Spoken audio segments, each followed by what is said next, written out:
Vous écoutez Sunuker FM sur www.sunuker.com.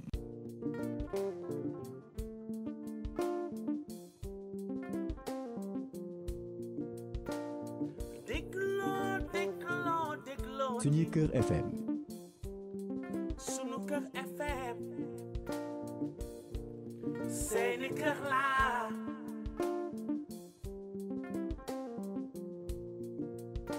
Man di dégloo ci Sunuker FM. Seeni kër laa.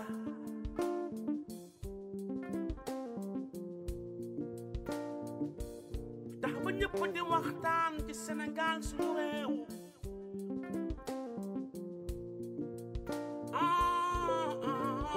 Lu jëmale suñu réew kanam loolu mooy lu wóor. Ñëpp joxe seen xalaat maam lu jëmale suñu réew ba. Suñu gaal gi moom du mës a suux.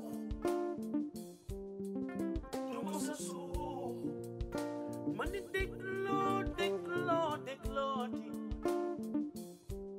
Sunuker FM. Seeni kër laa.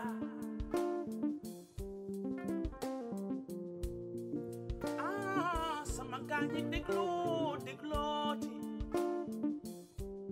Sunuker FM. Sunu rajo laa.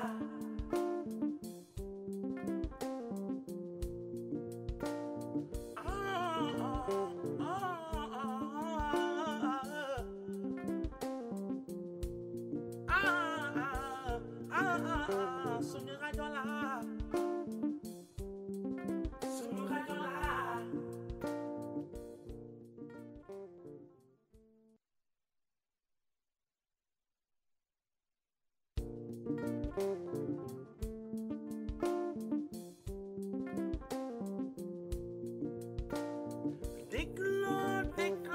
Dégloo di Sunuker FM. Seeni kër laa.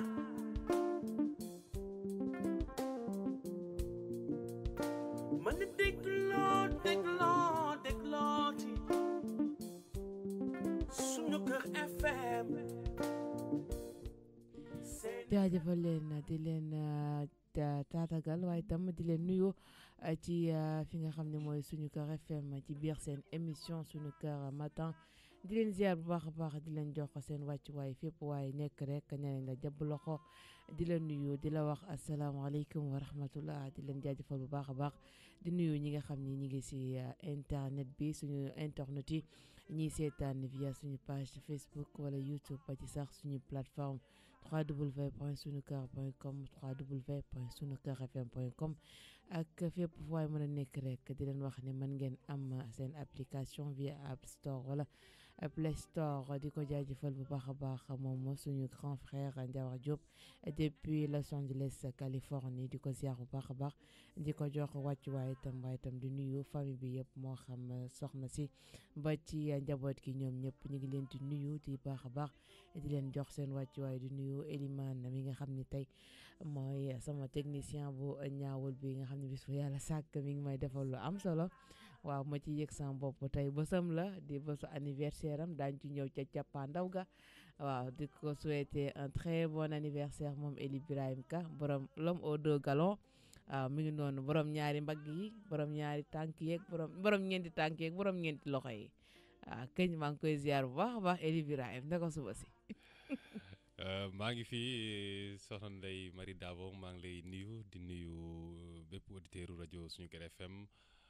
foofu rawat na ñi nga xamante ne ñooy teewlu émission bi di Sunuker matin ñu ngi leen di ziar bu baax a baax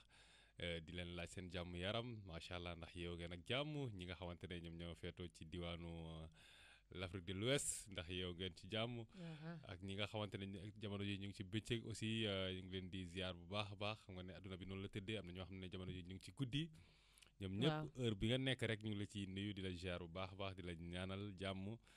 di leen wax ne rek daal nag jàmm seen émission Sunuker matin ngeen koy am di lundi au jeudi fii si rajo Sunuker FM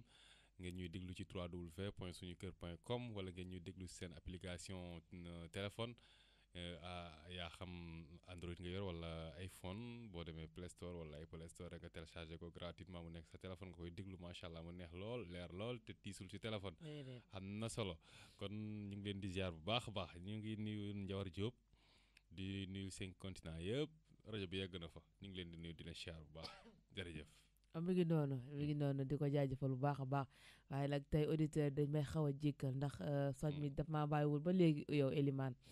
moom daal moo ngi noonu rek day fatt bakkan yeeg lu ne lay dikk waaye mu ngi noonu yàlla baax na. Elimane ngay jooy. waaw du ñu tere émission. moo xam dañuy tistooli ci micro yi internet yi dinañ comprendre moo xam dañuy sëqat itam danañ comprendre waaye dinañ émission. waaw du ñu tere liggéey suñu liggéey moo ngi noonu. waaw si anniversaire bi merci beaucoup jërëjëf. waaw kañ tey moom daa ala daanaanu tey ji ma waroon nañ fi am Grand Ndiawar tey caméra yi waroon naa mën a tàkk ba gis Eli lim sañse après ñu photo ko def ko si groupe bi ñoom ñëpp di ko gis waaw ñu gis li Eli ndaanaan tey daa aaru nii nag yëpp ci anniversaire bi waaw ci anniversaire bi man li ma jaaxal ma borom anniversaire bi sax daa fàtte woon bësam bi déedéet man fàtte ma sama bés de yéen a ko fàtte yéen a fàtte sama bés waaw Ndiawar Diop nee na tey dinañ dibi quoi dinañ dibi waaw kon baax na comme dinañ dibi rek baax na waaw comme dinañ dibi rek yàlla baax na ñu ngi koy xaar mooy noonu di leen ziarat bu baax a baax di daal di rek fas yéene tàmbali ak émission bi ci li nga xam ne nag mooy li ëttu yëglekaay yi xëyee tey ngir ñi nga xam ne ñi ngi ci rajo yi wala bokk ñi ngi ci oto yi ba ci sax ñi nga xam ne ñi ngi seen vélo yi di déglu Sunuker FM nga mën a am li nga xam ne moom la ëttu yëglekaay yi titre laataa ñu koy gën a yaatal boo 13h30 jotee fii ci biir sunu kër ci xibaar yi léegi lay doon ñu liiral leen li nga xam ne mooy ëttu yëglekaay yi. seeni kër laa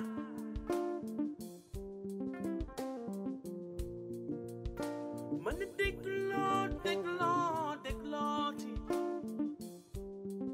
Sunuker FM seeni kër laa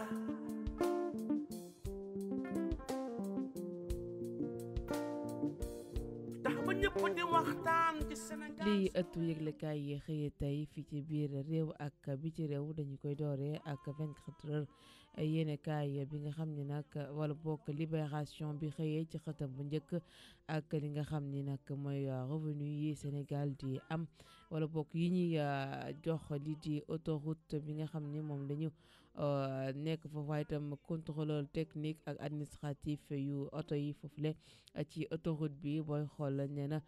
tout pour Veritas rien pour le Sénégal bi kër gii di Veritas moo ci ëppale li nga xam ne nag mooy réewum Sénégal ndax li ñuy nemmeeku rek mooy ni à chaque fois bu ñu amee marché yi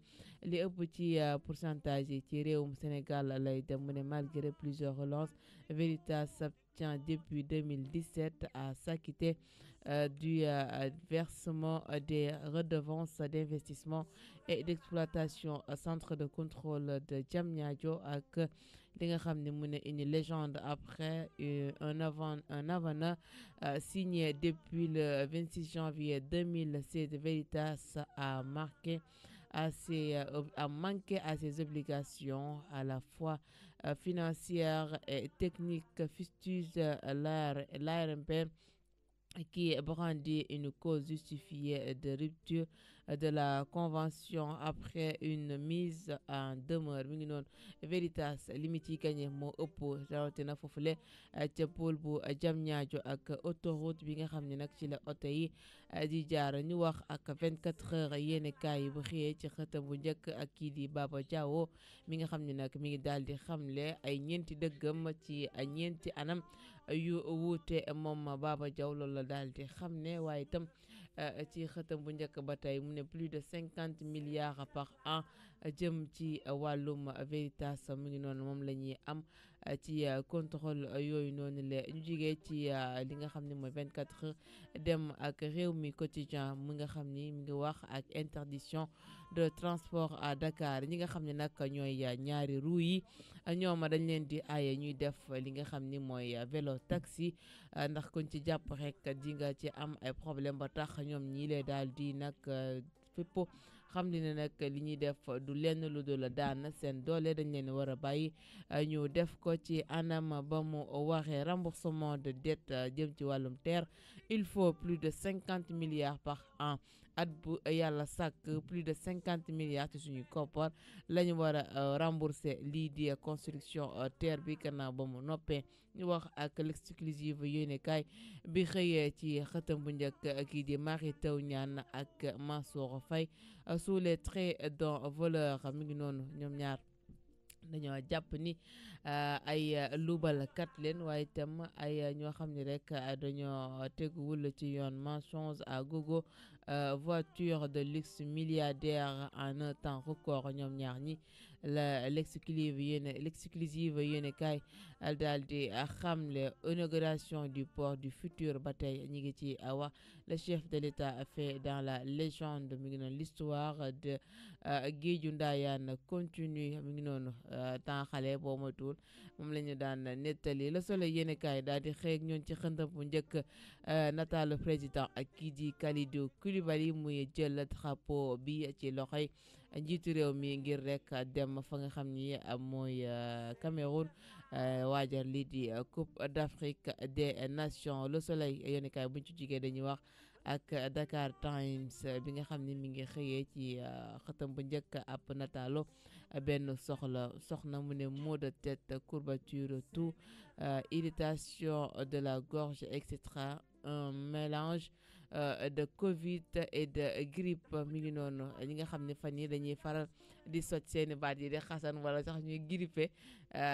iliman di jàmba dans ko yaa ngi sëqat mi ngi noonu dañuy ñu ne nag mélange Covid la ak lii di grippe bu ko defee ñu daal di sàkku ñu dem ca kër docteur bu ñu jigee ci Dakar Time dañuy dem ak lii quotidien bi wax ci local yi moom itam tout sur les bulletins de vote yi nga xam ne nag moom la ñu fas yéene dugal ca lii di scrutin ak wala tam li nga xam ne mooy mbañ gàcce foofule mu ne il renverse sa nourriture et se fait arrêter ci biir terre bi la ñuy des ak lii di lii quotidien ki nga xam ne nag dafa jël lii di ab soo ñam këpp ko ci li nga xam ne mooy biir terre bi waaye itam Senelec ñoom ñi ngi rek gën leen a enfoncé ci li nga xam ni mooy wàllum justice ba tax li nga blocage des comptes de la Senelec ITOC livre sa part de vérité kër gii de ITOC ñoom itam daal dinañuy joxe seen dëgg jëm ci kër gii di Senelec bu ñu jugee ci lii quotidien dañuy demaat ba tey ci critique yéenekaay bi dikkaat ak ñun ni ki démb rek ci palais de la République gannaaw ba njiiti réew mi joxe lii di raaya bi wala bokk lii di drapeau bi suñuy gaynde national daal dina leen di gën a ñaaxaat dem ba jeex indi coupe bi moom la ñu daal di fësal ci critique yéenekaay El Hadji Diouf sans le trophée ce sera un échec moom loolu la xamle ci biir lii quotidien CAN et élection locale calendrier surbooké plutôt pour des passions débordantes mi ngi noonu élection ak CAN la ñu daal di boole campagne bi door ni ki samedi lay fas yéene CAN bi fas yéene door moom ni ki démb mu nekk ab calendrier bu nar a chargé ci ñi nga xam ne ñooy askan wi ñu ñëwaat ci la tribune moom itam bi xëyewaat ci xëtam bu njëkk ak dawalkatu deux roues yi nekk ca Dakar di ko def moyen de transport en commun les taxis cak-cak veulent veulent gouverner Dakar mi ngi noonu cak-cak yi nga xam ne ñooy faral di yóbbu lii di colis yi ci quartier yi fasantikoo yi te askan wi taamu leen ci lu bare bari mi ngi noonu dañuy daal di rek wax ak ñoom ci li nga xam ne nag mooy biir la tribune bu ñu jigee ci tribune yéeni kaay dañuy dem ak direct news mu def la douteuse collaboration du PDS mi ngi noonu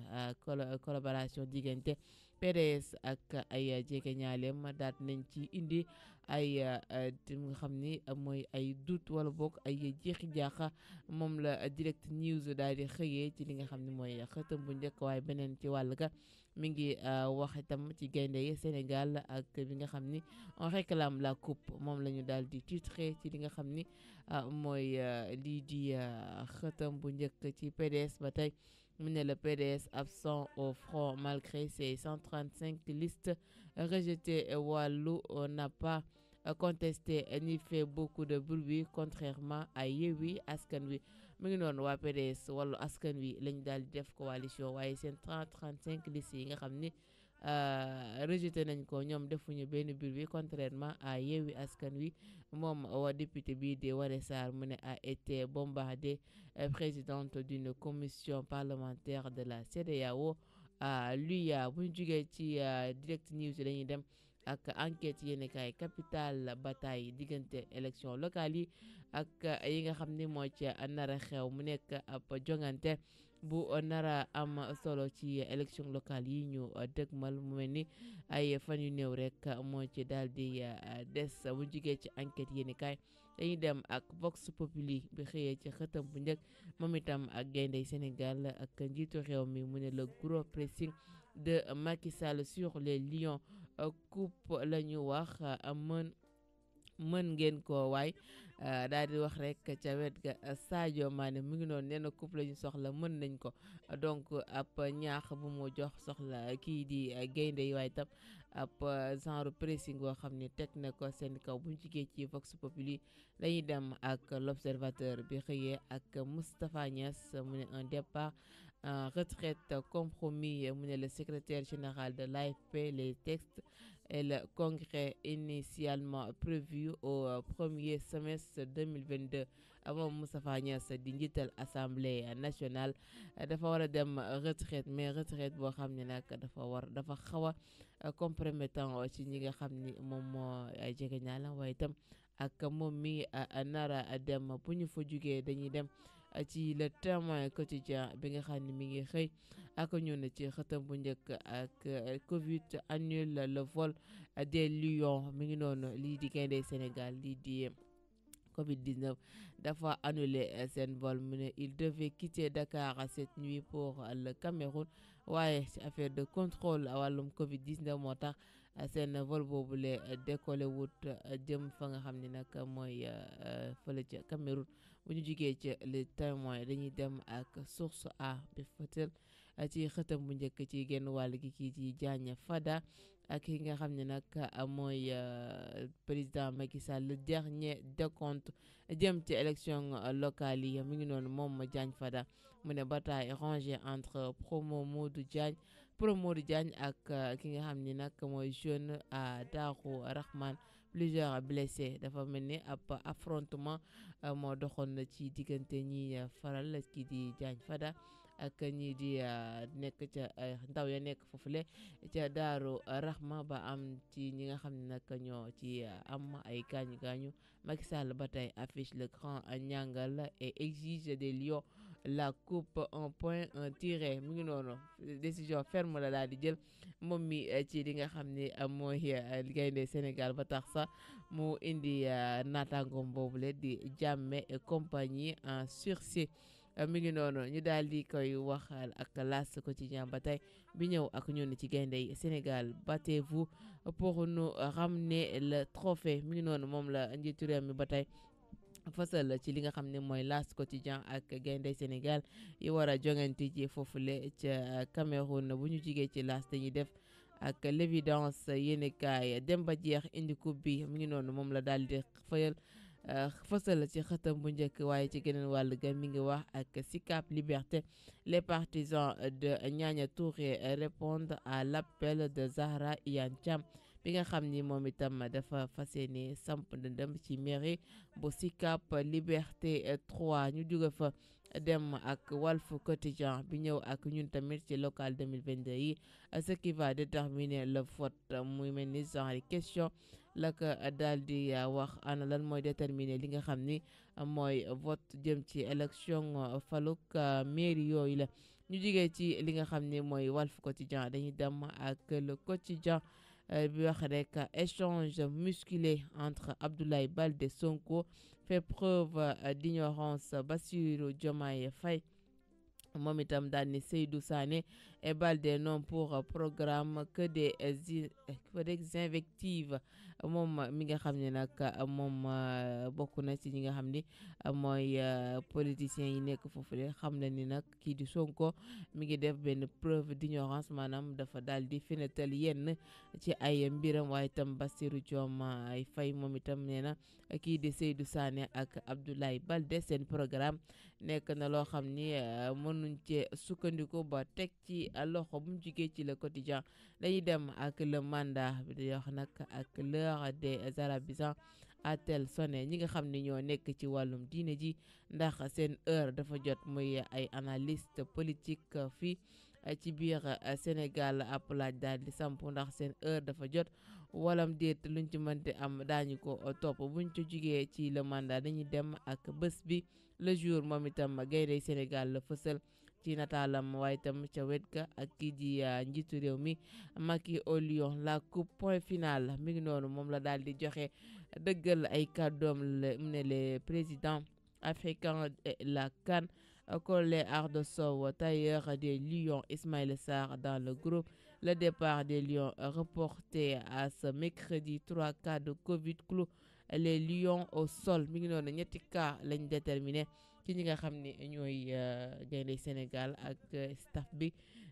moo tax seen vol bi ñu daal di koy retardé ni ki tey ji nag lañ fas yéene jël ca vol boobu la nga xam ne nag seen sañse démb bi kii di couturière bi di Collé Sow Ardo moo leen daal di solol buñ jugee ci bés bi le jour dañuy dem ak stade yéene kaay moom itam gaynde Sénégal la fësal ci xëtam bu njëkk ce qui vous manque c'est cette hargne de vaincre maanaam fu lay gagné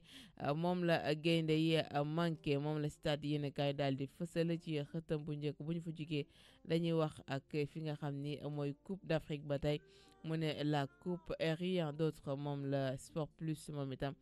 daal di fësal ci xëtam bu njëkk nataalu Diao Baldé ak kii di Sadio Mané njiitu réew mi ci digg ga waaye itam Ismaïla Sarr ci suuf bu ñu fa jugee dañuy wax ak suñu làmb Balla Gaye 2 une fin à la Tyson mi ngi noonu dafa mel ni rek la bukki ba màttoon na Tyson moo ko yoot moom Balla Gaye 2 ñu wax rek combat inspiré revers contre Bombardier waaye itam ñi ngi fësal ba tey ci li nga xam ne mooy nataal bi kii di Youssou Ndour ak Thiat bu Yoff ñoom le 16 janvier bi lañ fas yéene jàkkaarloo ak askan wi ngir rek daal di sëgg bëri Eumeu Sène Bombardier du 27 mars duel au relan de vengeance mu ngi noonu Eumeu Sène ak Bombardier ndax dinañ laale waat waaw wala déet lum ci mënti am daañu ko topp ba xam fu wanent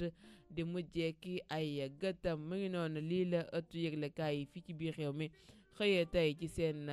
xët bu njëkk El Ibrahim ci kanam tuuti ñu daal di dikk ak yenn ci li nga xam ni mooy yenn ci ay commentaire ci biir Sunuker FM.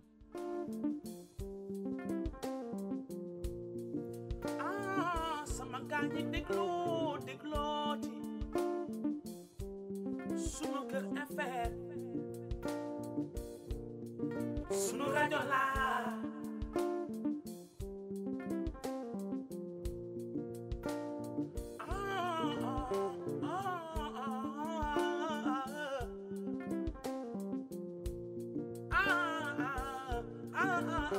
sunu rajo la sunu rajo la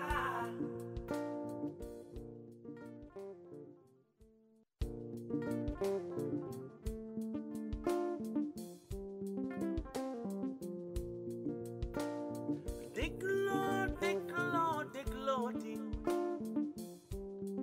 Sunuker FM seeni kër la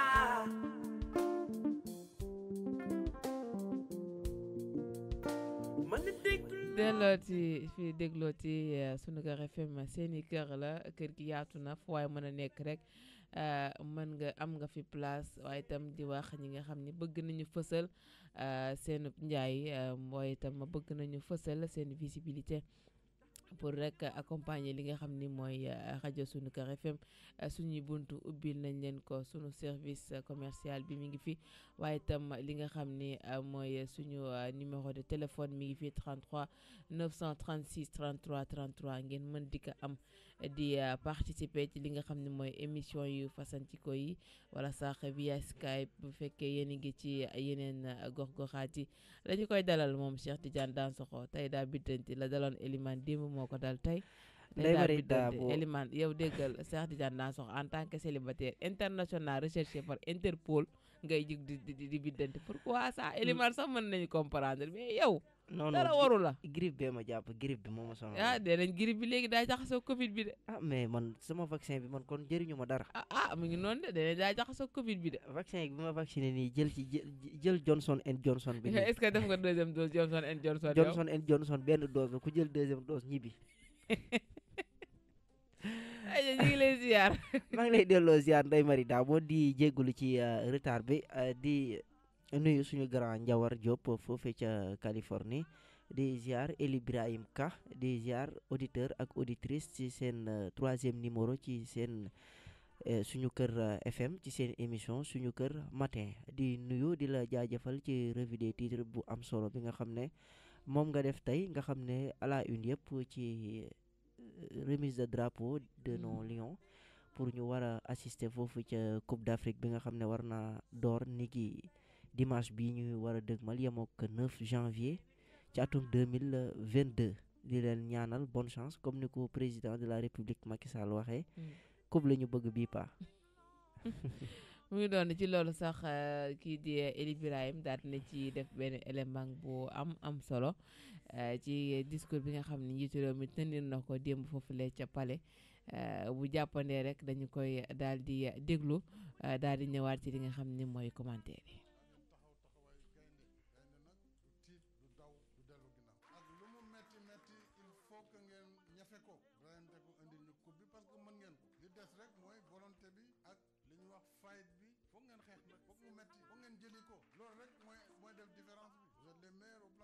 Au plan technique, au plan qualitatif kon lii des mooy cette hargne de vaincre cette volonté bi nga xam ne mooy tax koo leen dajal duma ko ñun ñaan lañu mën kat mënuñ dugg ci terrain bi di cëppi-cëppi ça c'est fini ñaan lañu mën dinañ leen ñaanal dañu wàccee kamil ñu yor bible yi wàccee ay bible ñu yor affaire yeneen yi def ko ñoom Seydou lépp loo leen am boo leen yóbboo génnee ko pour xale yi am ndam waaye nag ñoom ñooy nekk 11 ci terrain bi waaw bu arbitre bi sifflé moom Sénégal yëpp ay toog di voilà ñi am sax palpitation ak yooyu boobu moytuwul dañuy am ay jafe-jafe kon nag gàcce ngaalaama yéen suñu yaakaar yëpp mu ngi ci yéen yal na leen yàlla jàppale ngeen am ndam ndax ngeen def li fi seen mag ñi deful ñoom ñëpp ay jàmbaar lañu ñoom Cheikh Seck génération yi si topp ñi ma fi lim ñoom Lokot ba ñu dem PSG di football yàgg na ñoom El Hadj dem nañ dóor France waaye après dem nañ ba quart de finale yéen daaw dem ngeen ba voilà waaye bii waxuma finale coupe la ñu wax donc loolu su ma ko waxee dem teguma leen loo leen mënul de xam naa ne mën ngeen ko yàlla nag moo ci dugg waaw mais yàlla daf ne na ngeen di sabablu ma jàppale leen donc da ngeen koy gëm bañ a xeeb équipe bañ a jàpp ne bon des na 5 minutes mën nañ play wane jeu bu rafet loolu amul ci coupe amul ci football efficacité la da ngeen di def comme Allemagne rek dugal rek même si c'est la 99e na bal bi dugg ngeen gañ après c'est fini. mi ngi noonu nañ leen dugal 99 minutes sax mën nañ cee dugal mi ngi noonu njiitu réew mi wax na xoromu na mais tamit am na sens am na sens bu rëy parce que tamit ça fait des années man mu juddoo ba tey maa ngi dégg ni Sénégal mi ngi qualifié di dem Coupe d'Afrique léeg-léeg duñ bokk léeg-léeg ñu bokk waaye di ko mooy xool moment yi at yu wees yi yëpp dañuy dem Coupe d'Afrique dem ba final waaye tamit mooy loolu daal 0 pot bi daal moom mu sukkee dugg ba war cee mën a naan mu mel ni nag ren moom daf leen a gën a ñaax waaye itam daf leen a soññ pour ñu def jeu bu efficacité la wax nee na nañ jouer nañu am hargne maanaam fugg bi tax nit gañ a coupe na ko joueur yi jël naan ko fii ci Sénégal yóbbaale ko Cameroun kuñ dajee rek mbuqi la te bañ a xeeb équipe tamit mu ngi noonu xam nga ne Marie démb maa ngi koy wax nee naa la parfois ñun bu ñuy dem dañuy mel ni ay gaynde waaye bu ñu yeggee ay muus la ñuy ne départ gaynde arrivé muus du hasard si ñun nekk lu doy waar mi ngi noonu mais benn waar. ñu ngi koy félicité njiitu réew mi ci drapeau boobu mu yëkkati jox ko Lions yi waaye itam daal di leen ñaax ngir ñu dem indil ñu coupe bi parce que ñun sonn nañ ci dem final rek wala ay quart de finale ak yi ni mel waaw coupe bi lañ soxla coupe bi lañ pot bi daal bëgg nañ mu ñëw Sénégal or gi daal moom coupe bi moom. parce que ñun suñu yaakaar daal ni muy tasee dafa garaaw parce que kaan bi nga xamante ne moom lañ mujj a dem nii ku ñu waxoon ku waxoon Sénégal man dëkk ma ni woon doo indi coupe bi ma weeti ko billaay ma weeti ko ba tëdd ci naaj bi waaw werante naa ci de Sénégal yëpp manko ba benn bokk nee naa la kaw ak fii sax boo fi ñëwaan da nga yaakaar ne coupe d'Afrique bi fii lañ koy joué final ba kay moom fii cœur de ville bi ñu nekk moom laa fees del lay def nit ñëpp dañuy ñëw seetaanandoo ko fi seetaan ensemble waaw zone yi vraiment def ay vidéo fan zone yi ngay def fan zone yi vraiment affaire yi am solo gars yi di dund kaan bi vraiment loolu moom jot na nag équipe nationale bi dimbale ñu nag delloo ñu njukkal ñun tamit waaw sonn nañ ci supporté gi borom kar jaagi dañuy sonn waaw réew bi wax na ko kay léegi waaw nee nañu am palpitation sax dañuy sonn sama classe gi voilà waaw man je ne suis pas fan de la lutte mais je suis fan du kii nii du football kon kay ñun daal Marie Dabo xam nga lu ñu desee mooy ñu ki nga xamante ne moom mooy coach bi di Aliou Cissé moom mi nga xamante ne moom lañ dénk équipe bi moom ak staffam nañuy dégluwante nit boo nekkee coach bul jël sa xam-xamu bopp rek di ko demee jàpp ne moo baax peut-être yow mën nga gis ñàkk gis dara sa fekk sa staff bi ñu ngi koy gis buñ la waxee nga déglu leen ngeen xool li nga xamante ne bii moom la ñu dese ci équipe bi ngeen travail ci loolu boo leen ko defee rek da ngeen mën a indi coupe bi parce que ñun am nañu joueurs yi moom am nañ ko waaw on a de beaux joueurs des professionnels de bons joueurs des ñoo profs xamante ne fu nekk lañ nekk ci monde entier nga ni fu Kalidou Koulibaly jaar rek bal bu fa romb fu ne daf koo neex mu ngi noonu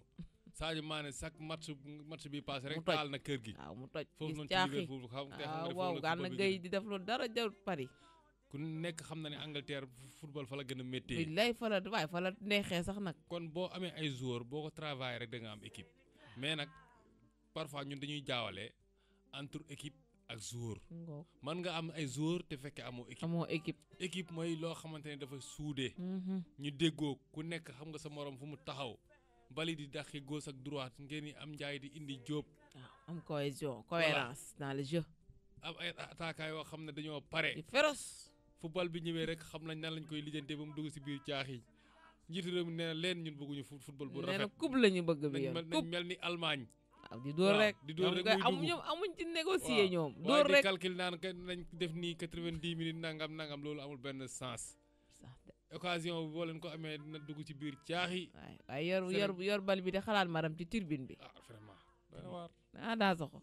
yor bal di xalaat maram mi ci turbine bi di la seetaan Eliman daa wax lu garaaw il faut que tamit même bu ñu amee joueurs yu baax il faut que ñu xam nga boo amee ndugg bu baax te mënoo togg amul sens il faut que ñu am coach bu baax a baax bu taxaw nee naa la day teg 11 type ba mu baax premier match ba gagné deuxième match mu ñëw doo xam lu muy classé su ko defee mu fay am ay lacune nee naa la su fekkente ne sa premier match yi sa match premier poule yi premier journée match de groupe bi su fekkee mënoo jàpp équipe yi nga dóor leen ay 4-5 wane sa xar kanam ci biir compétition bi wala di dóor ay 1-0 parfois sax nga faqastalu dóor benn 2-1 Algérie xam nga naar yi moom dañ ñoo yeb équipe maghrébien yëpp dañ ñoo yeb dañ ñoo sonal parce que xam nga lu ñuy wax dañuy wax naan seen équipe bi dafa manqué personnalité te effectivement li ñuy wax dëgg la Aliou Cissé yow à chaque fois entraîneur Algérie bi day teg yow li nga war a classé su ñëwee ci classement bi même classement ba mu wax yow moom ngay teg loolu ñàkk personnalité weesuwul loolu moo tax Elimane à chaque fois rek xam nga moom day yàgg dem ci stade di reporte ay match moom xam na ji koy man wax naa la Aliou Cissé chaque jour dama ko fi wax lu ñu munti dal tamit xaw ma da lu yàlla di defi ëllëg waaye lu ñu munti dal diñ toog fi nga ne wax na ko ak lu munti parce que amul personnalité yow benn équipe da lay dóor ñaari yoon ci benn compétition c'est pas normal loolu c'est impardonnable kenn du ko baale tubaab doo ko dóor ñaari yoon ci benn compétition mukk ci àdduna kay match nul lay samp boobaa mii noonu en tout cas moo ngi noonu nañu def suñu kéemtalaay kàttan parce que tamit sénégalais yi soxla nañ coupe ndax booy xool ci équipe yu mag yi nekk ci biir Afrique di dem compétition coupe d'Afrique mennum Sénégal kese moo ko fi jëlagul waaw Algérie jël na ko Égypte kenn waxaalewu ko Maroc nutati sax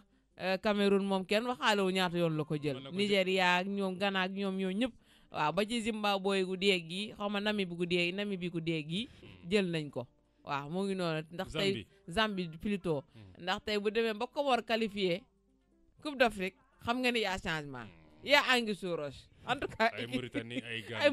ay Gambie équipe yooyu nga xam ne daaw leen dégg sax ci compétition moom nga nu tey di sax qualification bi daaw leen ci dégg mosuñoo bokk en tout cas Mauritanie Gambie match boobu du yomb de waaw ñu tolloo doole lañ boobu moom am kii la am dara la waaw xam naa ne ku njëkk a jekk sa morom boo dugalee bal moom da jàppale da ngay défense ba match bi jeex mooy noonu bu ñu jigee ci li nga xam ne mooy gaynde Sénégal yi dañuy wax ak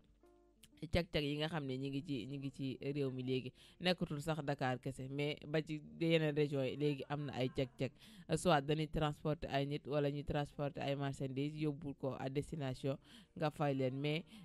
dañoo gis ne état bu Sénégal daf leen commencé di dànkaafu ne kuñ ci jàpp rek ay daan yu métti lañ la fas yéene daan te amaana loolu est-ce que mënul bokk ci li nga xam ni day jëmale réew mi kanam parce que tey bu ñëpp toogee avancement mën na bañ a am mais tamit cag-cag yooyu tamit waaw nañu xool parfois am na ñoo xam ne rek Elimane dañuy jël seen jakarta wala ñu jël seen dëwru nga jàpp ne ay cag-cag ta or que duñu ay cag-cag ay addu kalpe lañ loolu tamit c'est à revoir le fait que nguur gi jël ay matuwaay nekkul ni peut-être ñu licite kese lay waxal mais y a des raskatu déem yoo xam ne peut-être ñi ngi ci biir te loolu tamit c'est à revoir pour rek ñu mën a bañ a sonal askan bi ci ay agression ay këf ay poset ak ay détourné marchandise yu jàmm parce que man mi jël sama marchandise jox ko dans soxo ne ko yóbbu ma ko Elimane bu dul ko jub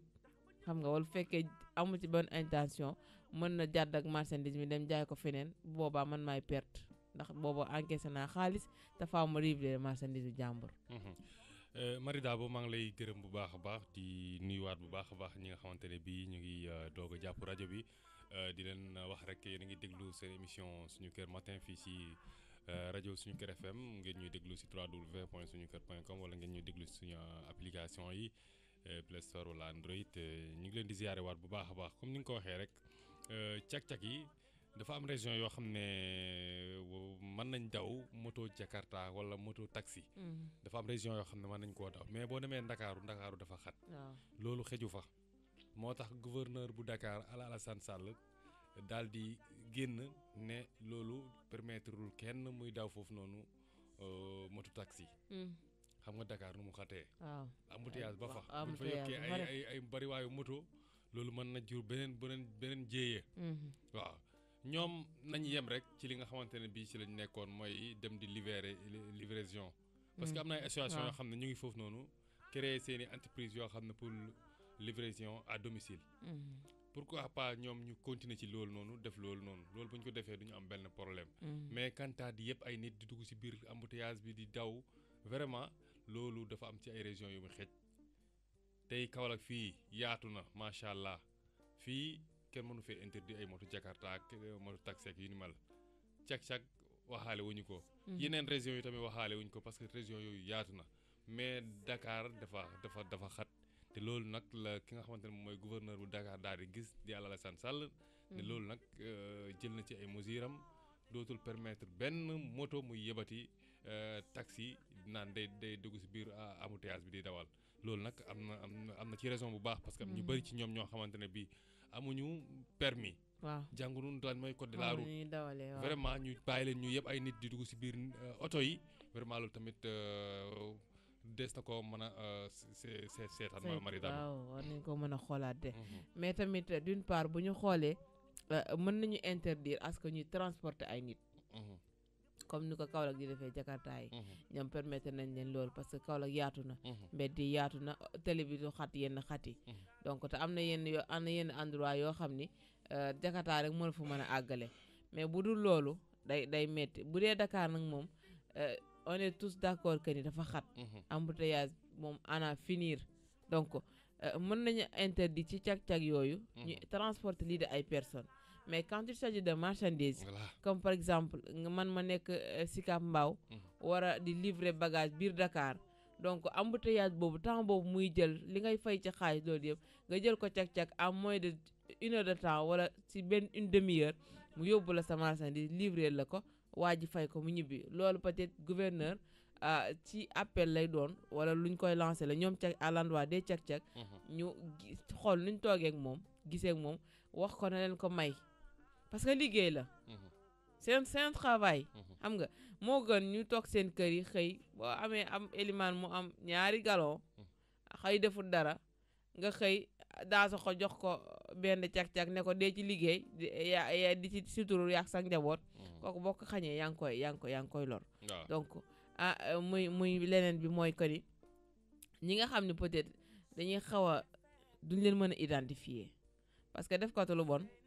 ak def ko lu baax buñ bokkee benn circuit mën nga leen a bañ a identifier man su ma nekkee koo xam ne damaa dëng yor cag-cag daa soxo dafa jub yor cag-cag Eliman tamit la même chose dafa jub yor cag-cag bu nekkee ci tali bi kan mooy xàmmee ni kii agresseur bi la wala kii këfkatu marchandise wala kii détourne marchandise loolu tamit luñ jar a bàyyi xel la du neex a identifier ga xanaa li nga wax rek ñu sukkandiku ci ñu am permis parce que tamit defe naa jagarkati jakartaa yi nekk fi dañu am permis mais am na waaw kañ boo jëndee vélo moom te amoo permis boobaa mën nañ ko saisir xaar ba nga am say papier yu légal ñu doog la koo jox waaye tamit lépp kee mën ko wax de boo waxee li wax la ca des ñoom def ko du ñaawte bi sax dañuy wut permis mi ngi noonu daal xam naa ne daal mbir mi daal des na ko mën a càmbar bu baax a baax parce que vraiment comme ni nga ko waxee rek Kaolack fii nii ñi nga xamante ne ñoom ñooy fii dawal moto Jakarta néew na sax ñi nga xamante ne ñoom ñoo am permis donte fii nii gisoon nañ ñu may leen benn formation ci wàllu njàngum code de la route ba ñenn ñi sax jaaree fa am permis ñu defee woon ko fa noonu ci biir mairie bu Kaolack loolu vraiment nit koo xamante ne bii da ngay daw ci tali normalement war ngaa xam tali bi lan mooy chartam tali bi lan la nangu ak lan lay bañ mais malheureusement ñu bëri xamuñu ko Marie Dabo dañuy nekk ci kaw tali bi rek di fararara moo tax chaque jour ngay déggee ay accident yoo xamante ne yu jaaduwul la parce que tey accident bi nga xamante ne booy bi nga xamante ne amoon 16 ans bi nga xamante ne moom mujjoon a am fii nii ci diwaanu Kaolack yàggul dara ay quelques mois la booy bi vraiment ni mu teggee saret bi ak ni mu dajee ak oto bi mu mbokk bi diri ko vraiment loolu noonu boo ko xoolee mooy ñàkk a xam code de la route parce que nit dafa am foo xamante ne foofu nga war a doubler ak foo dul wala doubler mais su fekkee ngaa doubler foo warta doubler rek vraiment musiba naaru laaw mën na la ci fekk te loolu yëpp ñu ngi koy nemmeeku ñu gis ne jakartaay parfois nu ñuy dawee ci kaw tali bi vraiment da ngay gis ne ñoom duñ calculer sax fi ñu war a jaar ak fu ñu war a jaar bu embouteillage amee oto yi taxaw wala sax oto taxaw di may nit ñoom duñu taxaw dañuy ñëw rek foofu seen bët xëj rek ñu dugg fa jàll loolu yëpp ñu ngi koy gis fii nii vraiment loolu yëpp des na ko mën a waxtaanee ñu xool naka lañ koy waaw ñu organiser xool ñoom ñu jàngal leen code de la route wala ñi ne leen képp koo xam ne bëgg ngaa daw ci kaw tali bi fexeel nga am sa permis de conduire te permis de conduire balaa nga koy am foog nga xam lu mooy code de la route xam fan la tableau virage nekk xam duudaan fan la nekk ak yeneen yoo xamante ne bi tali bi da koy laaj stop ak yi demal voilà boo ñëwee ci stop nga xam ne fii stop la fii boo ñëwee foo xamante ne fii sa priorité nga xam loolu boo sa priorité bu jeexee nga xam loolu yëpp am na ñoo xam ne xamuñu ko dañuy fararari ci kaw tali bi rek di causer accident vraiment loolu tamit mu ngi noonu am na gis na benn famille boo xamante ne 6 personnes yoo xamante ne ñoo bokk même famille ci l'accident boo xam ne Jakarta moo ko causé woon parce que da doon daw si kaw tali bi te amul benn lumière cette place bi daw ba yegsi si moom gis na lii moto Jakarta moo ne sama kanam mu dévier ko far moom mu saaraan daanu ñooñu daal di ñàkk seen bakkan loolu yëpp ay mbir la yoo xamante ne ñu ngi koy gis ci Sénégal kon loolu noonu buñ ko bëggee yóbbu Ndakaaru Njaay bi nga xamante ne dafa xat loolu noonu xam naa ne gouverneur bi da ko seetaan looloo tax waral nag mu jël ci ay mesures comme ni nga ko waxee nag ñi nga xamante ne ñoom ñooy yëngu ci wàllum transporter ay bagages ak cak-cak yi ni mel ñooñu war nañ leen mën a bàyyi ñoom ñu def leen liggéey parce que ñu ngi def liggéey bu am solo ci biir Ndakaaru Njaay moo ngi noonu dañ ci daal di laal tuuti rek moom li nga xam ne mooy TER bi waxoon nañ ko la dernière fois TER ci ëttu yëglekaay yi xëyee nañ ko muy comportement yi ñu doon wax la dernière fois Elimane naka ngay yoree sa siwo ñam ñëw ne ko dara ci biir teer bi wax ñu wax pareeguñu nga ne ko këlëb ci biir teer bi taxaw di xoole ñii nga xam ne léeg-léeg dañuy dugg aj seen tànk yi xam nga tamit Sénégal neexut a defar dans saxo waaw dañuy wax ba sonn waaye sénégalais ci boppam moo neexut a jubbanti ay ca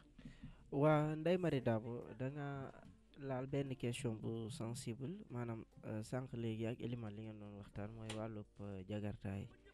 démb wax naa ko fii nee naa ko capital waru am yenn sareetu fas yi di fa dugg wala jagartaay parce que Dakar dafa bëri oto tey cag-cag boo ci laal duñ daw nànk yow boo fa demee gis nga lu ñuy def gis nga léegi rek ville de Rufisque yàq nañ ko lu leen neex la ñuy def te dañ ciy boole ñi gàmm ñi raas déem bokkul te comportement sénégalais boo ko mayee leen rek mu ëppal ñi ngi nii 15 jours yi ñu mayee ci terre bi gis nga ñi ngi def lu leen neex ñii di aj seen tànk ñii di dugg di fi ne nii dañ koo def comme genre car rapide sax di dugg di def lu leen neex nañ xoolaat suñ comportement yi bu baax parce que bu ñuy avancer vers bu ñu nee émergence du président de la république mooy émerger moom émerger na ba pare donc moom PM lay wax émergent te dëkk bi ñan ñoo fi dëkk ñun sénégalais ñoo ko moom donc bu ñu defalee loo xam ne suñ pays voisins yi yu mel ne ay Mali ay Burkina Faso ay Côte d'Ivoire ñu koy nawee de même que la Gambie et la Mauritanie ñu koy nawee donc nañ def li nga xamante ne moom mooy sàmm ko ndax ñun ñoo ko moom suñu moomeel la waaw booruñu koo yàq xam nga jël ñam di ko dugal fi nit ñi di toog loolu c'est pas normal muy nga nekk foo munti nekk Sénégal nag ñun dañ koo tàmm boo yoree benn affaire maa ngi gis sax ay naafeq di ko défendre naan xamoo leen la doon doyee ñamu mbaam bi ndax mën na di ko yóbbul njabootam xam nga loolu mooy yow yaa ngi promouvoir lu bon ci biir terre bi lee ay milliards lañ ci def may nañ la 15 jours dañ ko may pour nga dem nga visiter bu la neexee nga photo bu ci nga ne man de biñ ko mayee laa yéeg après amaatuma moyen pour yéegaat ko mais nan ngay jëlee ay affaire di ko ci def léegi yow boo doon ut lu baax ba nga far dem brigade ñu alamaan la 6000 francs lan ngay wax te tey ji il faut que ñu jël ay sanctions sévères nee naa la dans un pays bu fekkente ne dañu bëgg a vivre dans des normes dañu war a teg foofu ay sanctions yu sévères ay loi yoo xamante ne dañ naan terre bi de képp koo xam ne def nga ci infraction dugg nga ba yàq fi dara tu payes de 6 000 à 50 000 bu ñu ko defee ku dugg dana croiser les bras mu def bu fekkee toog ne nemm ndax danaan yii bu ma yàqee dépense la ndax très bien 6 000 francs yi ndax nee naa la nit ki bu fekkente ne liberté am da cee am contrainte rek dana vivre normal mais bu fekkee liberté am da cee total comme niñ ko mayee nii 15 jours aca nañ dem danañ ko arrêté de ndax comme këpp nañ fa ñam bu subaa benn waay dina fa dugg ne day jaay déedéet ne day jaay café tuur ko nit ñi wala soit mu dem tuur ko su ko defee courant bi def fa jiyee parce que dafa mel ni tamit waaw dañu war a sóoraale électricité bi mais électricité la il faut que ñu sóoraale ko courant la même bu dee jël diesel essence tamit très bien day jël courant parce que ñoom parfois yow doo xam ndax parfois ñoom diesel bi lañ koy dawale wala courant bi moo tax boo duggee croiser les bras nga toog jàpp sa ñàmb parce que bu defee fii dara ba def fi jëye ñu ne waaw Macky Sall terre bi mu ñu defaral baaxul alors que ñi ci dugg ñoo teeyut mu ngi mel ni chauffeur di dawal nga topp ci noppam yi naan ko defal nii ba mu def soog bu defee soog yaa ko teg nañ xoolaat bu baax suñ comportement yi wala tamit balaa maa jeexal dafa mel ni tam affaire bi dafa soxor da cee am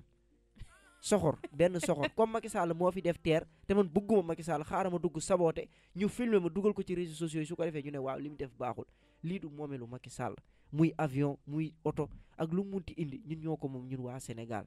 donc nañ bàyyi yenn jikko yi ñuy def même kaan bi sax ñu jëm da ngay gis ku naan Macky Sall bu fekkee mooy jël kaan bi kon dañ naan mooy président bi njëkk a jël kaan waxi dof yooyu mooy lan 2019 dugg naa oto Dakar dégg benn waaye naan warta doon président bi njëkk a jël fii kaan waxi dof ba léegi mi ngi ci esprit sénégalais yi dugg ci terre jël say tànk teglante naan maa ngi nii terre bi dafa libre dugal ci ñamu mbaam mu daal di tuuru yooyu noonu yëpp Ndeye Marie Dabo ngir yàlla sànq wax naa ko dama koy waxaat ay café nañ bàyyi di ko ba pare tam damay joxoñ baaraamu tuuma tamit gendarme yi lan mooy seen njëriñ foofu yow nan lañ fa tegee ñu déggee sa lu toll ci 256 gendarme lan ngeen di xoolee ba nit ku ñëw nañ ko visiter Mansour Faye wax na ko nee na terre bi du pour fooyekaay kuy ñëw di ci dugg da ngay sañse ba jekk ñu door laa bàyyi nga dugg mais xoola waajooju noonu tuur ñamu mbaam bi xoola ni mu comporté woo su fekkente ne affaire bi nii lay demee Macky Sall na delloowaat prix ku am dem dugg ku amul ñu gaare ko lu daw du consommé mu jeex oui noonu ko dama ñu consommer en tout cas c'est le terre nous appartient war nañ ko mën a sàmm même bu fekkee ni sax ànduwoo ak président bi wala sax àndoo ci li muy réalisé na nga jàpp ni ak alal ji sa alal la lépp luñ ci fay lu ne sa dërëm mi ngi ci donc war nga ko sàmm comme ni ngay sàmmee sa matériel ya nekk ca kër ga dañu koy ziar di ko dalal moom Roqe Sall ci biir kër gi la maison maa ngi leen nuyu ndax suba si maa ngi lay delloo nuyu Ndeye Marie di nuyu Dansokho di nuyu auditeurs yi nga xam ne ñu ngi ñuy teewlu si www.sunuker.com di leen wax asalaamaaleykum rahmatulah baat bi moo xaw a soj. tey kay moom ñëpp a grippe tey jii en tout cas daal am yéene kaay yi ñeneen da grippe bi léegi daa jaxasoo Covid bi. waaw yàlla nañu yàlla dimbale pas omicron. ndax amoo omicron bi baax na ay ca rek mu ngi noonu Ndeye Roqe gis nga ko terre bi ñi ngi ci wane vidéo mi ngi circulé ci réseaux sociaux yi démb ba tey wala boog barki démb ba tey jël lu toll ni ñamu mbaam te am na ñoo xam ne amaana ci biir terre bi la ñuy xëy ñooy bale terrain bi ñoo koy nettoyé jël li nga xam ni mooy li balekaayu tubaab yooyu nuñ koy waxee ci sax xaw ma boros xaw ma lu mu doon yooyu ñuy branché ci courant man kaw laa xawal ñun bale sëgg lañ xam ak bale taxaw moo ngi noonu jël ko di ko bale biir terre bi ndax rek mu set ñu koy toppatoo di ko def entretien ba ca war mais tamit am na yenn ci askan wi ak ñi ñu ko sañ a wax seen maturité àggagul ci ñu xam ne lii alalu mbooloo la waaw dañuy def lu leen neex naan comme sama dërëm a ngi ci rek lu ma saf laa ciy def lu ma neex laa ciy def ba tax maanaam sàmm gañ ko war a sàmm duñu ko sàmmee noonu. Ndeye Marie nga wax lu am solo dañ ko war a sàmm nuñ ko war a sàmmee ndax alalu mbooloo la bu ko jël def ko boo ko jëlee def ko sa moomeelu bopp di nga ko respecté Ndeye Marie su ma jëlee sama yére fóot ba mu set ma sol damay xam ne lii nii sama yére la kon terre bi nañ ko defee comme suñu yére yi ñuy sol ci suñu yaram yi comme ni ñuy sangee suñu yaram yi Macky Sall moomul terre bi sénégalais yi ñoo ko moom ñun ñëpp ñoo ko bokk donte nag suñu ay dërëm la ñu jël def ko ca kon nag dañ ko war a sàmm boo sàmmul li nga moom est-ce que dina baax en tant que ñamu mbaam nga di ko dugal waxuma la terre de mais taxi sax waroo koo jël ñamu mbaam di ko dugal ca maalu oto ba déedéet da ngay gis Ndeye Marie ku dugg si oto lekk banaana ba pare jël xoolit bi def ko ci diggante chaise yi loolu noonu mal civilisé la nit ñi dañoo war a delloo si seen xel di def yëfi nit tamit man dama ne est-ce que ñun Sénégal bi ñu nekk nii te ñoo jël ñu bëri yóbbu leen faan wala dala xel xool leen psychologiquement est-ce que ñoom ñu ngi ànd ak seen xel billaay wallaay ndax yow da ngay gis des fois gis nga même si tata yi nga xamante ne nii sax ñu ngi ko wàccee da ngay xool fii nii si tata Kaolack yi da ngay gis ku jël paanu ndugam teg ko ci yoon bi nga xamante ne nii fi la nit ñi waroon a taxaw loolu noonu ci ban comportement la war nañoo defaraat suñu ay comportement terre bi tamit nañ bàyyi xel comme ni Dansokho wax courant da koy dawal waaw train yu su xoolal si train yu njëkk yaa njëkk nga gis ne à distance la nit daan toll mu xëcc la di la maas astamaak li nga xamante ne nii yaakaar naa ne voltmètre yi bëri na de daay la voltage bu dul jeex bëri na torop te gendarme yi tamit yi nga xam ne ñoom la ñu teg pour sécurité terre bi ak les personnes et les biens ñoom tamit war nañoo veiller bu baax a baax ci sécurité bi war nañoo veiller tamit bu baax a baax ci visite bi nga xamante ni moom la ñu war a def si nit ñi nga xam ne ñoo war a dugg ci biir terre bi man damaa war a mën a ñëw dugg si biir terre bi mais dañu lay visiter yow de jot nga nangam li waru fee dugg comporté woo nga nangam doo fi dugg Ndeye Marie da ngay dis suñu oto yii nii ku arrêté dugg ci ba ci biir mu leer na kii nii àndut ak xelam commencé di perturber ci biir oto bi ku koy wàccee kenn ne ko sonal jaamu yàlla yi kenn du dégg kenn du xam looy def ñi tiit ñi am fit ñoom toog su ko defee nag ba heure wàccam jotee moom lay wàcc man de dem naa fi sama yoonu Dakar bi ma mujjee dem ki ma maire bi ma bokkoon oto maire bi nee na ay bagage am kenn du ko aj ci kaw kenn dugal ci maar bi te porte bagage yi nekk ci biir bus yi tamit kenn du ko moom neen da koy uuf te mi ngi toog ci Versailles bi nga xam ni kuy jàll foofu ngay jaar mu ne moom ci Versailles bi lay toog uuf ay bagage am ku bëgg a jàll boo nekk may mun la bagage yi dafa bari dafa diis mënumaa jóg léegi nag à la fin mujj gi il a fallu que ma def benn réaction xam naa dina reetaalu pour nit ñi damaa jël sama téléphone xam nga yoo xam ne ñoo ragal affaire média ak réseaux sociaux ma jël sama téléphone ne ko yow gis nga maam boo fi waxaatee boo jugul fii nga toog ne dama lay filmer dugal la TikTok sa waa kër yi gis la di la reetaan di la kaañoo ci la doog a jug jël bagage yi aj ko ci biir port bi waar bis bi ñëpp di reetaan mais pour walla ni nag parfois mën nga comprendre d'une part parce que mag la mais bu fekkoon ni beneen côté la boo ko defoon tey ay extérieur yooyu noonu daña la ñiip wàccee la bis bi ndax continuer dox seen dox tey bi masta bi Sénégal amaana amul ci yeneen réew yi te compréhension bi ñu am la gis nga ko noonu boo demee Chine gis nga seen métro yi da ngay rang bu jub ki jur dugg ki ci topp bu feesee fees na ñi bus bi train bi dem wala bus bi dem ñi ci des xaar mais da ngay gis tey jii boo motu ci kanam tuuti ñu commencé surcharger terre bi nii waaw di bousculer nit ñi di leen dugal ay dugg leen mais defe naa ni loolu tamit mën na ci bañ a am mais tamit dans ce cas d'une part ci li nga xam ni mooy ba tey comportement sénégalais yi da ngay gis koo xam ni du am benn soxla defiwul dara doxiwul soxlaam doxiwul dara am yónni wuñ ko defuñ dara maanaam plaisir dugg ci terre bi rek toog di sinap xam nga sonal nit ñi waaw je suis dans le terre xaw ma dugg na fii ak génn fii mais tamit yooyu tamit c'est à revoir nañu jël defe naa dañoo war a jël ay matuwaay yoo xam ni képp kuy dugg ci terre bi war nañoo def de telle sorte que yenn xalaat yi mën nga ko bañ a am sax ba cay dugal ndax sama benn xarit fan yee dafa def benn statut dugal daal di bind mooy bi jour bi terre bi dawee bi ñu ko inauguré mu ne jaaykatu jën yi ak mécaniciens yi li laay war a suuf na ngeen ñu dimbale seen paadu jën yi ak seen matériel yi taq huile yi di ko dugal ma ne ko pourtant mécanicien bi de mën nañ ko comprendre d'une part ndax day liggéey tëni la yor amaana fa muy liggéeyee amul douche bu mu sangoo donc il est obligé mu dugg ci terre bi noonu ak tenue yam kooku mën nañ ko comprendre mais jaaykatu jën bi ak i jënam yabooy bu nëb bi nga yenu ko ci paan ñuq ci biir terre bi tamit Ndeye Marie loolu du mën a dox loolu daf ma dal man daf ma arrivé ci suñu tataay yii maa ngi doon dem Kandé Garde ay 16 heures man ak sama mag ñu ñëw bi ñu duggee femme bi paanu poy ko moom la dugal ci biir tata au lieu que moom mu def ko ci chaise bi nga xamante ni moom fi la toog déedéet dakaa jël def ko ci chaise bi nga xam ne moom la jàkkaar moom léegi man foofu laa war a toog man bi ma ñëwee gis paan bi mënuma teg sama ay tànk te mu leer na ne lii soo poussé ba teg xetu jën bi yow dina la indi ci sol ci sa yaram bi xeeñ su kunnaaral xoola comportement boobu man damay def sama bopp yàlla ba pare def nit ñi yaali tant que loolu noonu ñu ngi koy def ci suñu esprit Sénégal du dem nañu defaraat suñu comportement yi. il faut ñu am maturité de danse ko maturité bi war nañ koo mën a delloo si waat. waa Ndeye Marie xam nga sànq lépp loo gis li ñuy waxtaanee yëpp ça résume sur nos comportements. suñ comportement yi lañ war a changer boo duggee ci oto da ngay gis sax parfois nga dugg dend ak nit muy lekk di sàq mi di la xeeñal di la taqal boo pare boo waxee mun xale yéen da ngeen a yaru da ngeen a yaradiku da ngeen a def nii alors que mag ñi yaradiku yi ci boppam ñoo war a joxe un bon exemple yow mi mag yaa war a joxe un bon exemple mais yow yaay dugg xale bi di la corriger di la recadrer nga commencé da ngeen a yaradiku da ngeen a def nii alors que du loolu nit da ngay am comportement bu baax xam fa nga war a booy dem la nga war a def parce que dama ne la vérité en deçà des Pyrénées l'erreur l'au-delà kii lim def démb dem jël ñamu mbaam bi tuur ko ci teer bi bés bu demee France bu ko fa defee ñu tëj ko 6 mois amande ko loolu kenn du ko waxati looloo tax ma ne la li ngay def sa dëkk mais pourquoi ñoom respecté wuñ Sénégal te buñ jëlee vol ba wàcc France commencé nan man fi ne nii dëkk bi léegi nit ku weex nga respecté woo nit ku ñuul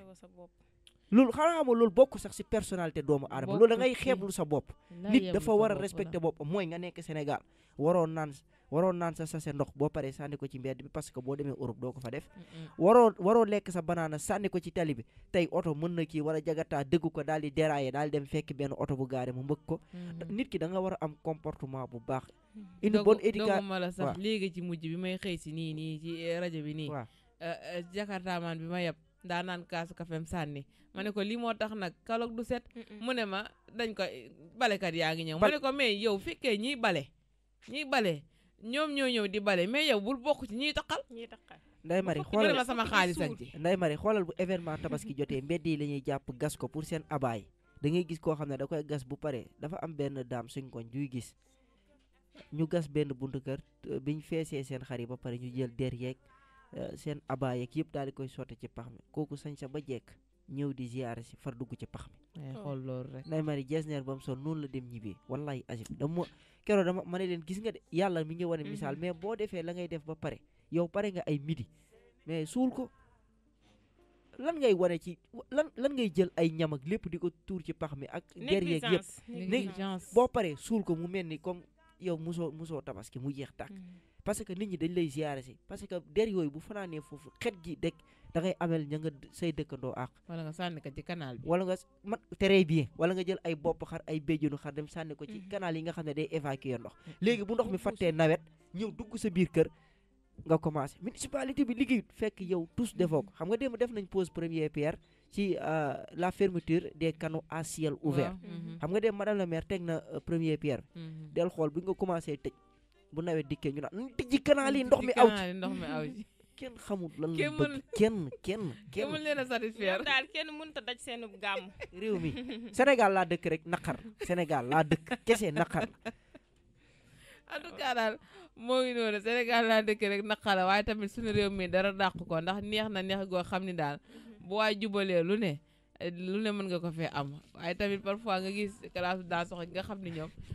jubuñu jubluwuñu defuñ sax lu jub moo ngi noonu ba pare bëgg a sonal nit ñi ci ay dugg na fii ak génn na fii mi ngi noonu dañ koy jaajëfal bu baax a baax ci li nga xam ni rek mooy jëm ci li nga xam ne mooy commentaire yi nekk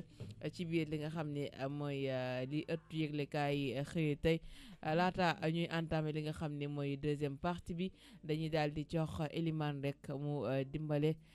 ñi nga xam ni rek mooy ci nga xam ni war nañ ko fësal ci li nga xam ne léegi lay doon ci kanam tuuti ak Eli Ibrahim Ka seeni kër laa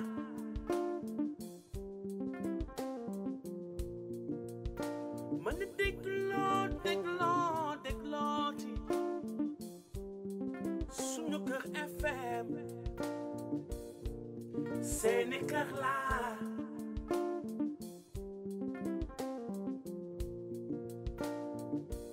tax ba ñëpp di waxtaan ci Sénégal suñu réew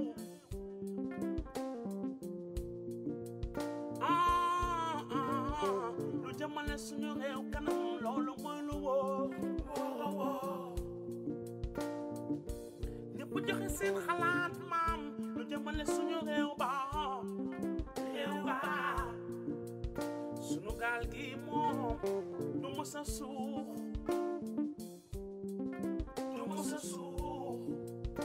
ma ni déglooti suñu kër FM seeni kër laa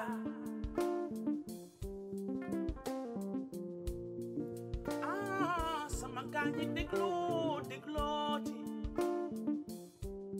suñu kër FM suñu rajo laa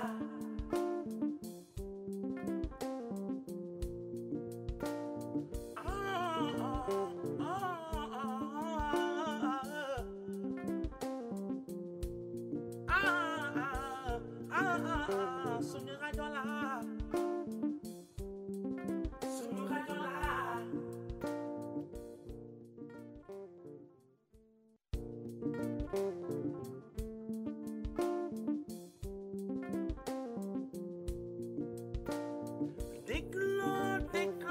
déglooti suñu kër FM seeni kër laa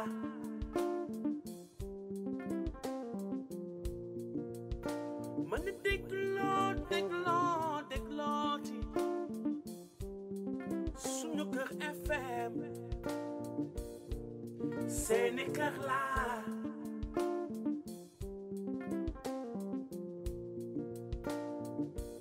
tax ba ñëpp di waxtaan ci Sénégal suñu réew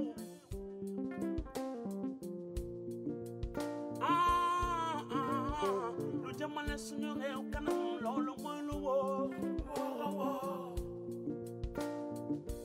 ñëpp joxe seen xalaat maam lu jëmale suñu réew ba suñu gaal gi moom du mës a suux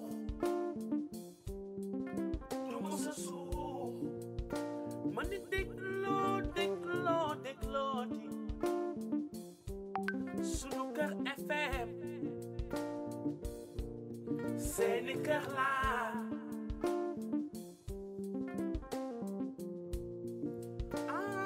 sama gaañ yi dégloo ci sunu kër FM sunu rajo laa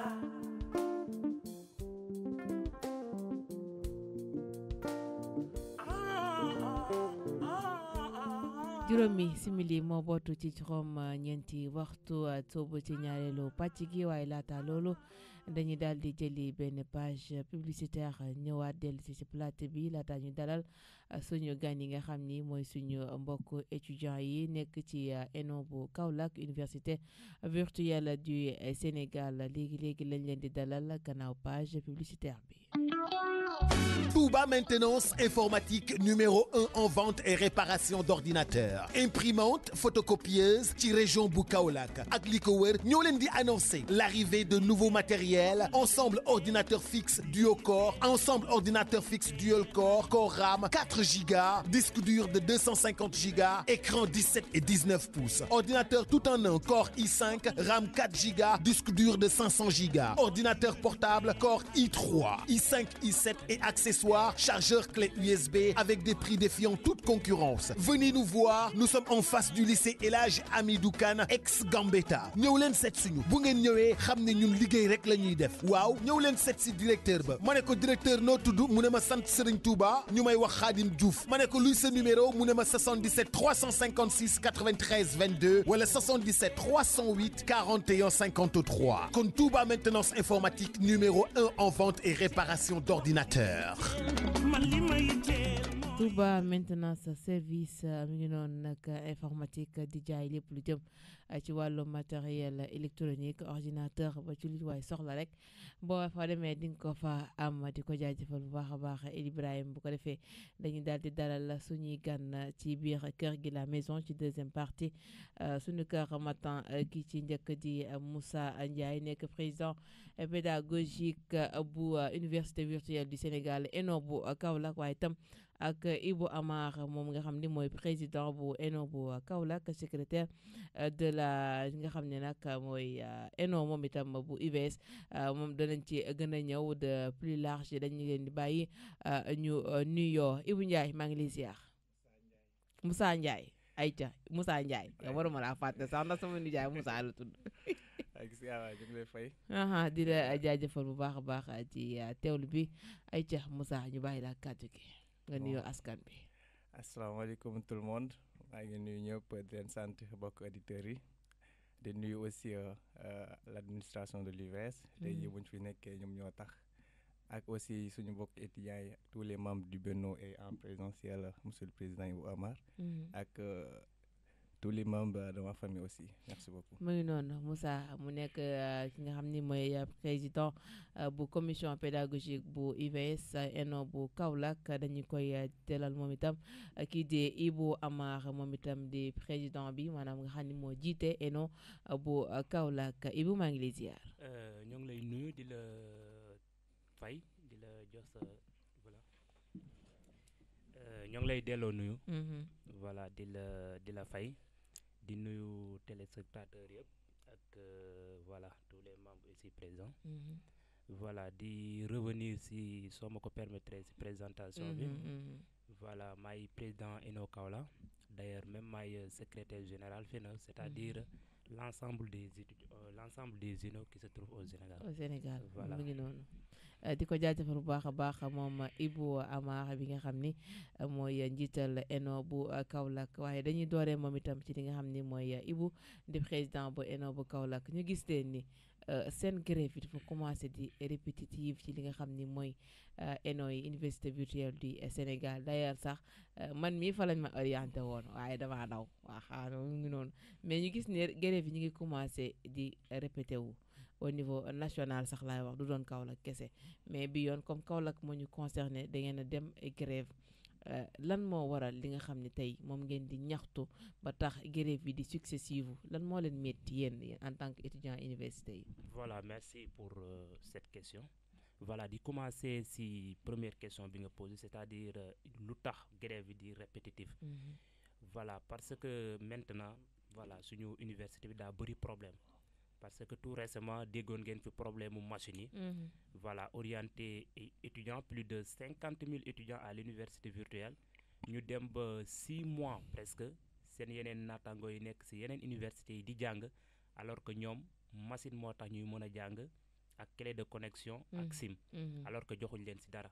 loolu ñu déplorer ko woon xeex ci bañ paree ci loolu aussi problème mu bourse yi taxaw parce que problème mu étudiant su amul bourse du jàng déjà voilà problème mu bourse yi taxaw tey jii suñu ñëw fii voilà day tourner autour de 4 points c'est-à-dire d'abord mooy problème mu bourse pour ñi ñëw bees ak ñi nga xam ne daaw lañ leen waroon jox seen bourse fàtte leen du fait que dañ leen a fàtte ci liste bi ñu waroon a envoyé loolu mooy liste d'omission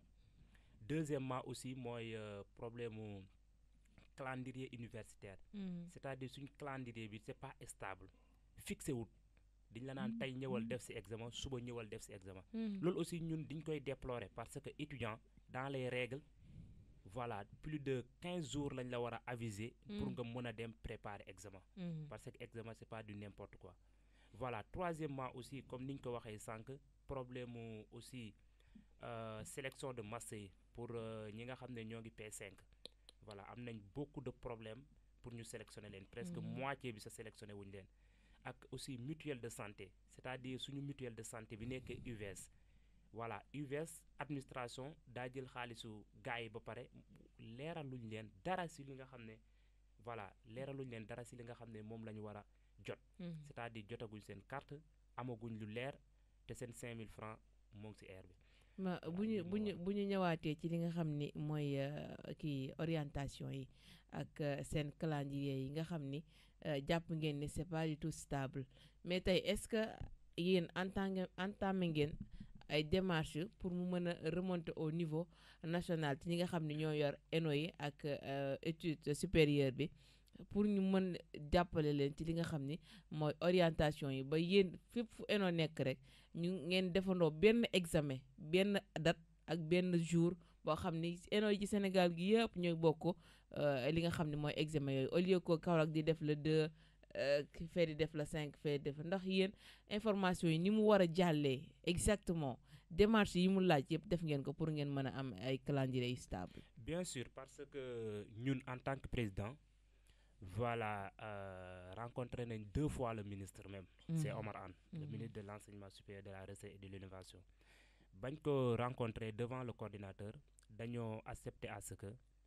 ñëpp di defandoo yak ENO di defandoo examen d'ailleurs même loolu sax moo musa am ENO yëpp ay defandoo mais li ñuy revendiquer mooy manière bi ñuy informer examen yi di ñuy bàyyi moins de 2 jours ñu ne la kaay def ci examen alors que examen il faut une préparation sérieuse vraiment sérieux même voilà loolu moo tax ñu koy ñaawlu côté examen yi voilà mais ñun en tant que njiit lépp loo xam ne waroon nañ koo def nañ ko depuis le début mais ba tey amagul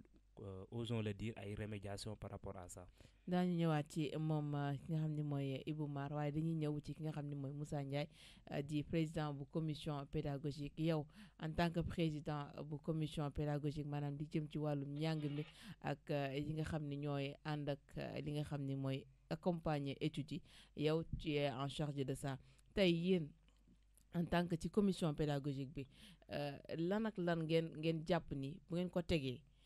di ngeen mën a avancer wala boog seen jafe-jafe yi nga xam ni tout d'abord avant solution yi moom ngeen di gën a dund ci commission pédagogique au niveau de l'UVS. bon commission pédagogique au niveau de l'UVS mën naa wax ne jafe-jafe yi dina bëri parce que ni ko Ibou Amar waxee le président calendrier bi déjà c'est pas stable te commission pédagogique képp ko xam-xam ne ce sont des organisations des activités à organiser pour étudiants yi wala mën a liggéey ndax ñuy gis seen bopp ci li ñuy def parce que pédagogie loolu la nit ku ne fi nga nekk y a une certaine pédagogie là-bas muy ci njàng bi le respect des études aussi le milieu aussi la viabilité du milieu tey jii UVS bu ñu ne calendrier bi stable étudiant bi war a def examen defu ko de 1 de 2 mu war a mën a jàng avec des infrastructures yoo xam ne da leen permettre ñu jàng comme les outils les ordinateurs et les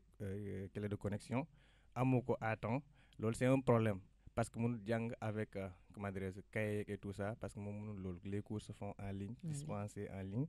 et aussi les tutorats et tout ça pose problème léegi autre chose mooy lan encore mooy les activités que la commission pédagogique organise aussi avec la fermeture des zénos là ça pose problème parce que ça va impacter leur programme tey ñu suñu nekk woon di def ay concours yoo xam ne dañ ko doon organiser ay débat yoo xam ne dañ koy organiser tout ça ça va le pénaliser parce que mënoo koo def les zénos sont fermés te tu es obligé de se soumettre aux règles léegi mënoo ñëw déborder alors que tous les zénos sont fermés yow nga ñëw def continuer sa programme alors ça va impacter la pédagogie en quelque sorte parce que étudiant moom c'est ça. mais tey ci impact boobu muy impacté gis nañ ni li ñu leen toxal au niveau de Kaolack xaw naa bari ndax booy xool Sing ngeen jugee yóbbu leen ngaan si kaw tali bi deleeti leen ngaan indiwaat leen ci centre ville bi déplacement yooyu noonu yan jeexital la amoon parce que gis nañ ni peut-être ak ci 2021 bi xaw ngeen stable tuuti ci au niveau du cœur de ville mais avant ngeen di kii nii nan ngeen doon dundee seen études yi ak à chaque fois bu ñu leen ne tey ni ngeen di toxu ci local bi dem ci local bi. bon loolu toujours ça va impacter le moral même de la personne de l'étudiant parce que déjà yow stabilité locale ça amu ko déjà balaa ngay wax université normale il faut un endroit léegi déjà yow da ngay nekk di topp di immigrer rek di dem di ñëw en mouvement perpétuel ça c'est pas bon déjà pour l'étudiant il faut un endroit fixe pour le moral parce que le mental c'est le facteur qui est le plus éminent comment dire quand vous étudiez parce que boo amoon le mental rek ça va pas aller surtout à l'université de un de deux mooy li gën a waral loolu mooy l'ENO définitif de Kaolack n'a pas été construit pose première pierre def nañ ko ba mais boobu ba léegi rien n'a encore été fait alors ça nous le déplorons gars yi. ban année lañ defoon pose première pierre bi. bon je me souviens plus de l'année ça a été fait avant même que je n'arrive à l'université virtuelle. d'accord alors yàgg na trop. yàgg na trop mi ngi noonu bu ñu ñëwaatee ci ki nga xam ni mooy kii di Ibou Amar plutôt nga wax sànq ci wàllum promotion 5 bi nga xam ne ñoom ba léegi ay jafe-jafe ñu ngi koy dund au niveau ci li nga xam ni mooy master yi tey jii au niveau de l'UVS yan critères la ñuy tànnee ñi nga xam ni ñooy def lii di master yi ak ñi am ak ñi valider seen licence war a dem master. voilà soo ma ko permettre bara may répondre ci question bi ma rebondir ci question bi Moussa wax léegi. voilà pour ENO définitif bi voilà depuis 2014 lañ def première pierre Sine près de UCN mais ba tey amut aboutissement d'après les informations aw ma entrepreneur bi voilà moo am ay moo njuuj njaaj ainsi de suite mais ba tey waxaguñu loo xam ne c'est conforme à la réalité te loolu aussi pour di rassurer rek ñoo ngi koy topp de près te am nañ yaakaar ne balaa déwén ñu am ENO définitive comme toutes les régions. di rebondir voilà pour votre question bi nga me posé sànq. muy ci wàllum promotion sélection des masters. exact parce que conformément aux règles du système LMD. Chaque étudiant ayant une moyenne de 11 et ayant aussi rempli les critères c'est-à-dire passer de la licence 1 licence 2 licence 3 sans redoubler est admis d'office. Voilà, s'il est redoublé une seule fois, donc on lui demande une moyenne de 12. Là aussi, il sera admis d'office. Voilà les règles. Et aussi, ayant un âge qui est moins de 30 ans. Ce sont seulement ces trois qui sont les règles. Mais maintenant, le problème de l'UVS se pose que on n'a pas assez de professeurs ou bien on n'a pas assez d'encadreurs pour recevoir tous les étudiants. Voilà, c'est pourquoi lors de notre réunion aussi avec le ministre, on s'est posé la même question autant pour moi. Léegi su fekkee amuñ problème encadreur, c'est l'étudiant qui doit le subir, ayant le même critère et rempli. On ne doit pas le bloquer du fait que eux, ils n'ont pas assez d'encadreurs. Donc le problème se trouve au niveau de l'UVS. C'est pourquoi ba tey ñoo ngi siy dem posting ñoo ngi avancer di progresser di jël le maximum mais defaguñ li ñu war a def. Du fait que dañoo amul ak maximum d'encadreurs ñu mën a encadrer ñi nga xam ne règle bi jël na leen. Voilà loolu moo waral problème bi. Tout récemment même am na ay grève de la faim. am na ay wàcc ci mbedd bi di taal. saccagé woon nañ même siège UVS bi nekk cité Kër Gorgui. Je pense bien que administration moo deful li mu war a def par rapport ak liggéey boobu te ñun ñoo ngi koy topp de près te bàyyiwuñ dara aussi te fekk remédier wut ñun duñ bàyyi problème boobu. te ñoom xam nañ li nga xam ne moom la ñu war a remédier c'est-à-dire ñu jël ñi nga xam ne respecté nañ critère boobu te critère boobu ñun ñooñu ko gën a xam sax ñun ñii di ko wax alors 3 la ku amul moyen ku amul âge 30 ans ku am moyenne 11 ak redoublé wu ku redoublé benn yoon am moyenne 12 voilà loolu mooy critère muy noonu bu ñu ñëwee ci Ibou ci Moussa critères yi nga xam ni moom wax na ko mais tey ni ngeen di dispenser cours yi ci li ma xam yi nga xam ne benn yoon laa mas a assister on dirait que dañ leen di nu tëddi sax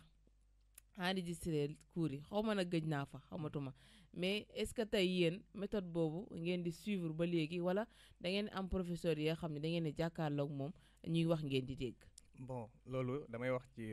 aussi ça dépend aussi des pôles ni ñuy dispenser cours yi moom c'est le même mais fi mu toll ni ça a amélioré parce que cours yi y a des tuteurs qui font cours en direct yow da ngay nekk yor sa écouteur branché ko sa machine di déglu ce que dit le tuteur léegi gis nga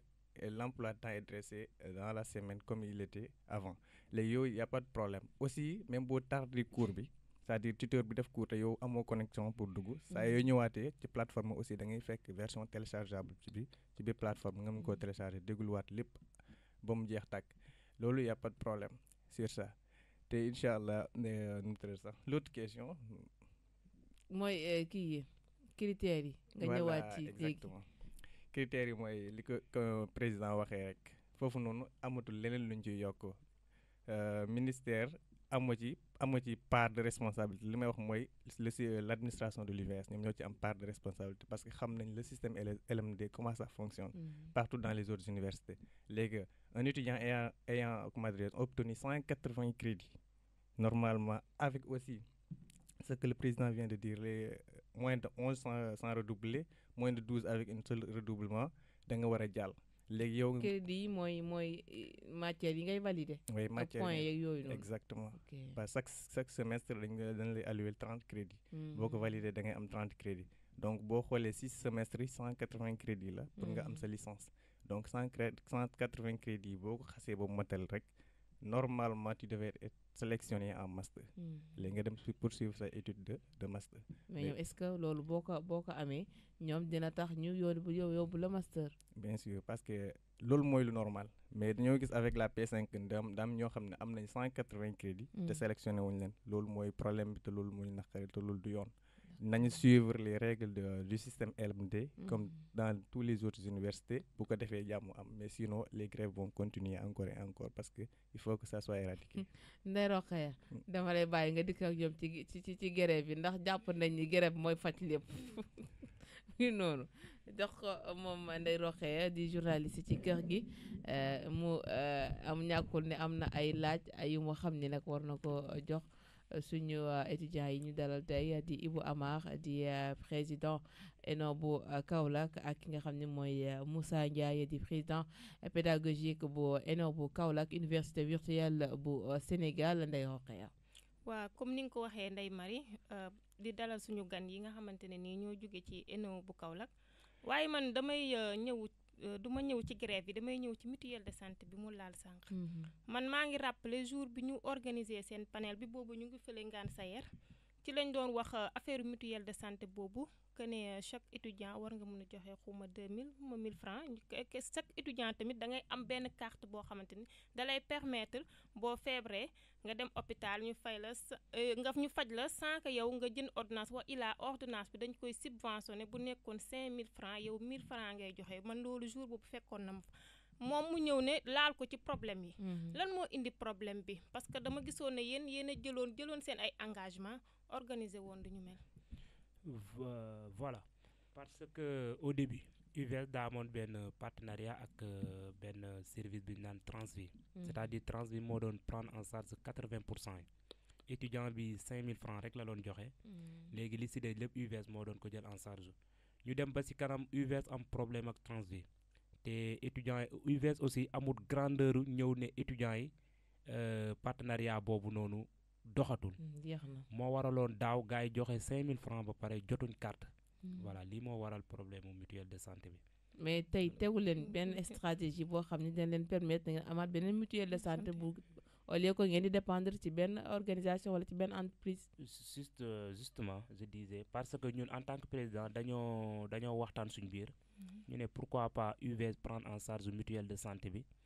voilà ñu dem soumettre ko administration ñoom aussi ñu valider ko ñoo ngi si liggéey bi mais ñun liñ bañ mooy maanaam li ñuy revendiquer mooy jël xaalisu jàmbur ba pare di ko xaarloo ay déwén ñu def dara war a après déwén loolu c'est pas conforme. Exact. fekk pare woo li ngay def waroo jël xaalisu jàmbur di ko xaarloo parce que bis boo joxee nit ki 5000 francs waroon na laa jox carte bi wone ne yow tu es de l'UVS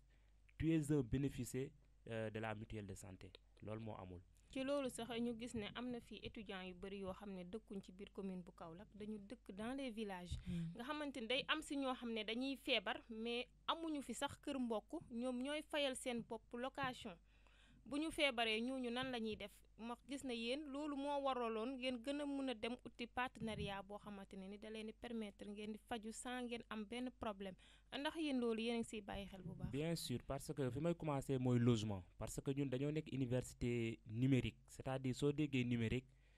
bañ koy créer luñ ci jublu woon mooy ku ne toog seen kër. téye sa machine def cours en direct def TD en direct mais dañoo dem ba xam ne yenn filières yi ñuy jël comme filière sciences juridiques ay mathématiques filières yëpp en global.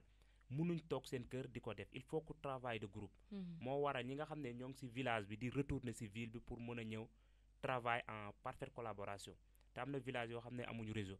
mais nag loolu ñoo ngi ci travail ñun Benno bi voilà di ci wax ak autorité d'ailleurs même waxtaan nañ ci ak Serigne Boub ak Mamadou Ndiaye Rahma pour ñu defal ñu ay kër yoo xam ne c'est-à-dire ñu luyeel ñu ay kër yoo xam ne ñi nga xam ne ñoo ngi ci àll bi suñ ñëwee foofu la ñuy dëkk voilà di rebondir ak deuxième question bi mooy problème mu santé bi aussi comme ni ma ko waxee ñun voilà mutuelle de santé bi rek lañ am loo xam ne mun nañ ci sukkandiku pour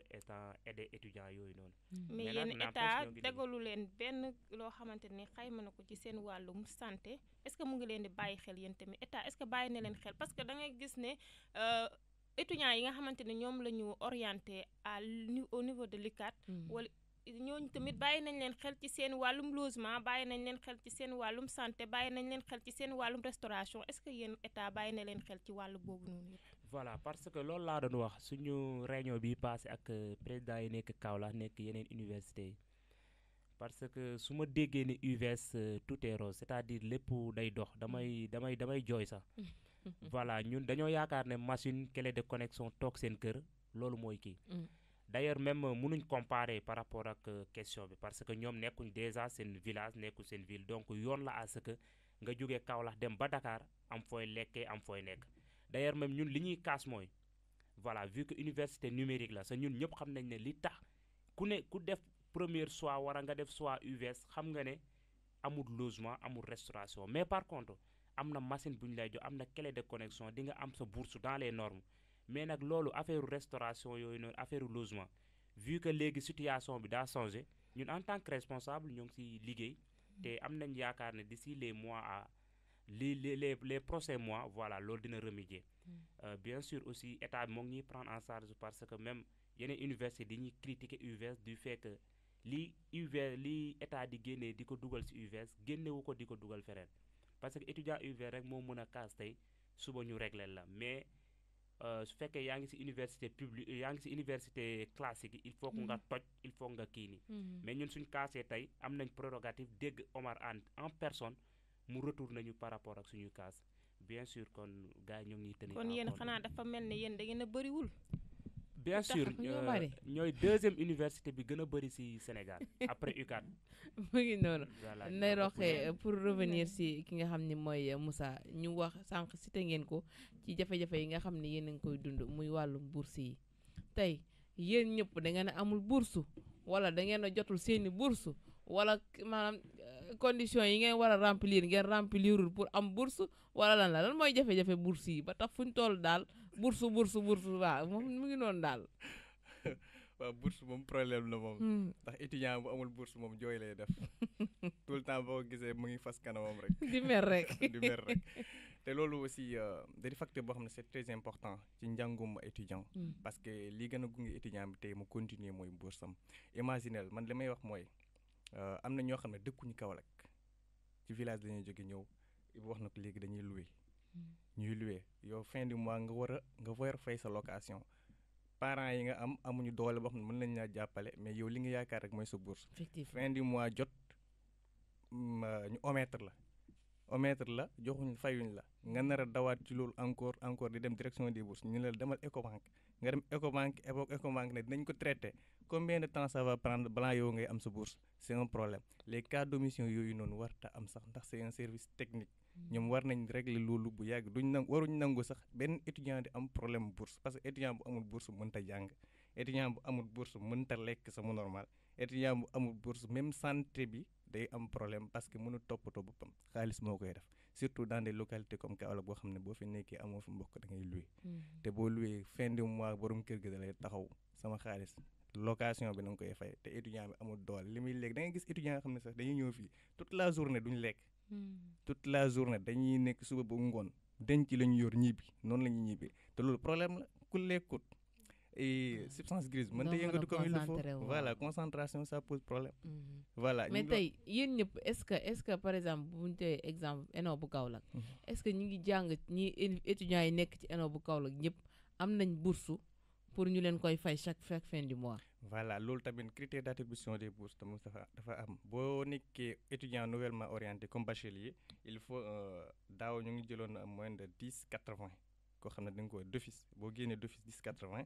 yow da ngay am bourse pédagogique maanaam doo xaar sax ci ay déposer ay aide sociale wala ay bourse sociale dañ lay jox bourse pédagogique 40 000 mooy taux de bourse entière léegi ñoo xam ne cas social lañu bu bourse sociale yi génne léegi dañ leen naan déposer leen bourse sociale loolu c'est 255 000 loo xam ne mais loolu tamit balaa nga ciy jot da nga def 3 mois 4 mois wala 5 mois après dépôt bi pour ñu door a mën a traiter yooyu jox la ko léegi yow toute la première année surtout ñoo xam ne ils sont sortis au deuxième tour amuñu bourse ils sont obligés d'étudier 1 an ferme bu valider seen première année balaa ñuy jot bourse te 1 an yooyu imaginer kooku lan la mën a endurer ci 1 an yooyu sonn yu muy def ak va-et-vient te université mën a fay ñëw saa nga passe man mi di wax ak yow tout le jour dañuy passe aller retour coof ak ba fii dafa sori mais comment faire on est obligé de faire avec léegi problème bourse daal état bi warut nangu problème étudiants yi di am problème bourse parce que c'est un problème très très terrible c'est quelque chose qui mais tamit est-ce que vous vous posez la question est-ce que état peut prendre en charge entièrement tous les étudiants qui sont orientés plus de milliers d'étudiants dans les universités du Sénégal UGB Anta Diop Assane Seck yeneen ak yeneen est-ce que vous maanaam yéen a ngi bàyyi xel ni est-ce que l'État peut prendre en charge tous ces étudiants-là voilà une question très importante si l'État ne peut pas prendre en charge tous les étudiants alors l'État se doit aussi de revoir ses orientations le taux d'admission parce que mënoo permettre nit ki mu admis d'office ou bien mu jàll à l'université alors que mënoo survenir à ses besoins universitaires ça c'est inadmissible surtout on parle du Sénégal l'État du Sénégal a de l'argent et les bourses aussi n'émanent pas du gouvernement mais de la Banque mondiale donc loolu loo xam ne financement bourse bi état lim part de responsabilité bu ñu ci am mooy yéggali ko ñi ko moom loolu war ta poser problème parce que yow financé woo ko ñu koy financé ci kaw lañ nekk les études sont financées par la Banque mondiale donc bourse chaque mois chaque étudiant orienté boo xoolee les statistiques normales chaque étudiant orienté devait être bénéficiaire d'une bourse entière et muy que ça soit koo xam ne première année la deuxième tour la ou premier tour amul bourse warta am bourse deuxième année la war a am bourse ñëpp képp ku jàll université rek war nga am bourse mais ñoom ils choisissent à ce que nga dem ba deuxième année boo jàllul d'office commencé di am bourse léegi première année boobu ça écoule après lañ la koy jox par rappel te loolu aussi balaa ngay jot ci rappel ça pose problème des fois y a des problèmes nga xam ne doo xam nu nga koy régler ñi naan sa date de naissance ñi naan sa lii ouverture compte et tout ça ça pose beaucoup de problèmes oui non ça pose beaucoup de problèmes ci wàllum bourse yi fu ñu revenir ci Ibou Amar moom itam wax na ci wàllum li nga xam ni mooy orientation yi ni ñu orienter étudiants yi je ne parle pas au niveau de l'UVS seulement mais tamit au niveau des universités yi nekk comme Dakar UGB Saint-Louis yeneen ak yeneen critères d'orientation yi yéen ñi nga xam ne peut-être yéen a ngi ci niveau bi ba léegi ci étudier ndax jàpp ngeen ni lu ñu war a mën a appliquer lu ñu war a mën a maintenir la wala c'est à revoir ci li nga xam ne mooy critère de kii orientation yi au niveau des universités surtout à l'UVS nga xam ne université numérique la. Voilà, je pense que su fekkee sa question ça va dans l'aspect du nombre. Je dis oui parce que UVS daa amut assez de ressources assez d'infrastructures bu mën a permettre tey jii nii ren sax d'ailleurs même d'après les statistiques yi ma gis ñun ñoo ëppale ñu orienté que UCAD. Ce qui est à déplorer parce que état bi dinaan université numérique la donc loo leen sànni baax na léegi après ñoom dinañ essayer de concerter le problème nous revient après parce que en tant que dirigeant ñun ñooy sonn ñun ñooy sacrifier pour le bien-être des étudiants donc bien sûr état bi ni muy orienté war na koo xoolaat par rapport aux universités ndax daa am université yoo xam ne liñ leen di jox daa tuuti par contre am na université yoo xam ne diñ leen di jox benn nombre qui est pléthorique par rapport aux autres universités loolu aussi c'est à revoir. waaw sëñ bi maa ngi lay jaajëfal di la ndokkeel li ngeen fi wax lépp am na solo mais dama gis ne yéen à chaque fois da ngeen di promouvoir université virtuelle du Sénégal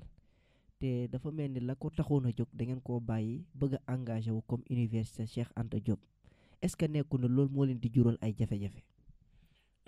Je dis pas oui hein ni non mais je vais expliquer quand même.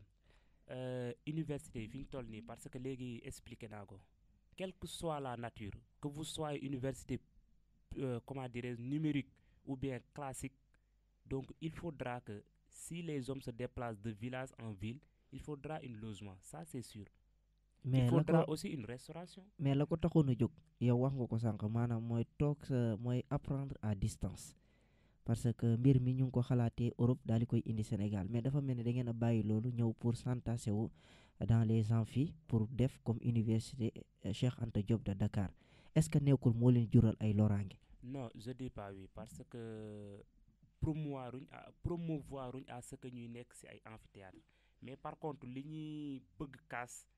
te nekkutoon sur le projet du tout au début mooy logement ak restauration. te logement ak restauration sànq wax naa ko mënuñ nekk ci université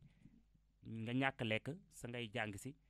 nga nekk ci université aussi doo am foo nekk le pourquoi parce que nit ñi instant yi nii par rapport ak filière yi état bi envoyé UVS il faut que ñi nekk ci même filière yi chaque jour ñuy regrouper di jàng ensemble sinon moins 2 sax duñ ko am loolu moo waral changement bi d'ailleurs même foofu laay voilà lancer un appel à ce que état bi daa fauté par rapport à cela parce que université virtuelle le minimum des choses waroon na am logement parce que am na ñoo xam ne ci àll bi lañ leen di jëlee di leen di orienter fii dans les villages comme Guinguinéo Nioro ainsi de suite am na ñoo xam ne ba Tamba ñu leen di orienter loolu c'est une lacune de l'état loolu lacune l'état la voilà par rapport à ça erreur l'état la en quelque sorte. donc man sama question bu mujj donc kon état bi dafa war a promouvoir université virtuelle du Sénégal xam ne nekkatul virtuel parce que léegi étudiants yëpp dañuy ñëw di jàng ci. waaw ñoom ñoo ko gën a xam parce que d'ailleurs même Cheikh Omar Anne réunion bi passé moom il s'est même s'exprimer devant moi que ne université virtuelle quelle que soit sa nature voilà munuñ toog ku nekk toog seen kër di jàng loolu mënta ne moom sax il s'est rendu compte voilà maintenant reste à voir les améliorations que l'État fera par rapport à cette université. Oui non reste à voir ce que l'État fera par rapport ak la mais tey bu ñu ñëwaatee ci ki nga xam ne mooy Moussa ci wàllum études yi par rapport ak yéen ñi nga xam ne yéen a ngi leen encadré parce que tamit njiit dafa xaw a métti yow président commission nga di nga daje koo xam ne daa mel ni nay mari bëri histoire sikk lu xew rek mu ñëw ne Moussa lu xew rek mu ñëw ne Moussa or que moom démarche yi nga xam ni war na koo def pour Moussa orienter ko du ko def mais par beneen bi mooy tamit grève yi nga xam ne yéen a ngi koy répété c'est vrai parfois ni Sénégal la ñu nekk kenn ku nekk bu amee loo naqari di nga ko kaas c'est anam ma nga ko mënee kaas mais tamit le fait que ngeen di toj eno yi nga xam ne après yéen siy jàngiwaat ngeen di toogaat benn 1 mois 2 mois ñu koy réflexionner seen i études di tardé ngeen jàpp ne tamit seen système boobu c'est pas à revoir ni ngeen di kaasee maanaam grève yi ngeen di grève daal ngeen xool nu ngeen ko apaiser ba ñu dégg leen sans pour autant ngeen saccager li nga xam ne mooy seen bërëb yi ngeen di jàngee. D'accord loolu lu am solo li nga wax loolu ça nous ramène aussi à penser sur quoi sur la pensée qui existe au Sénégal parce que yow boo waxee ci système de grève bu ñuy appliquer ñun li ko waral mooy système bu nekk sur place aussi parce que je vous donne l'exemple de la Chine foofu noonu les gens quand ils font grève lu ñuy def dañuy takk juste des morceaux des foulards rouges continuer seen liggéey le gouvernement sans ça s'en aperçoit day xam ne ñii ils ont des problèmes mu wax ak ñoom mais lan lañ fi defoon ñun buñ takkee morceau rouge le président dit que moom gisul lu xonq moom duy gis lu xonq lu ñuy def on est obligé de faire la manière la plus féroce parce que loolu lañ xam il faut soigner le mal par le mal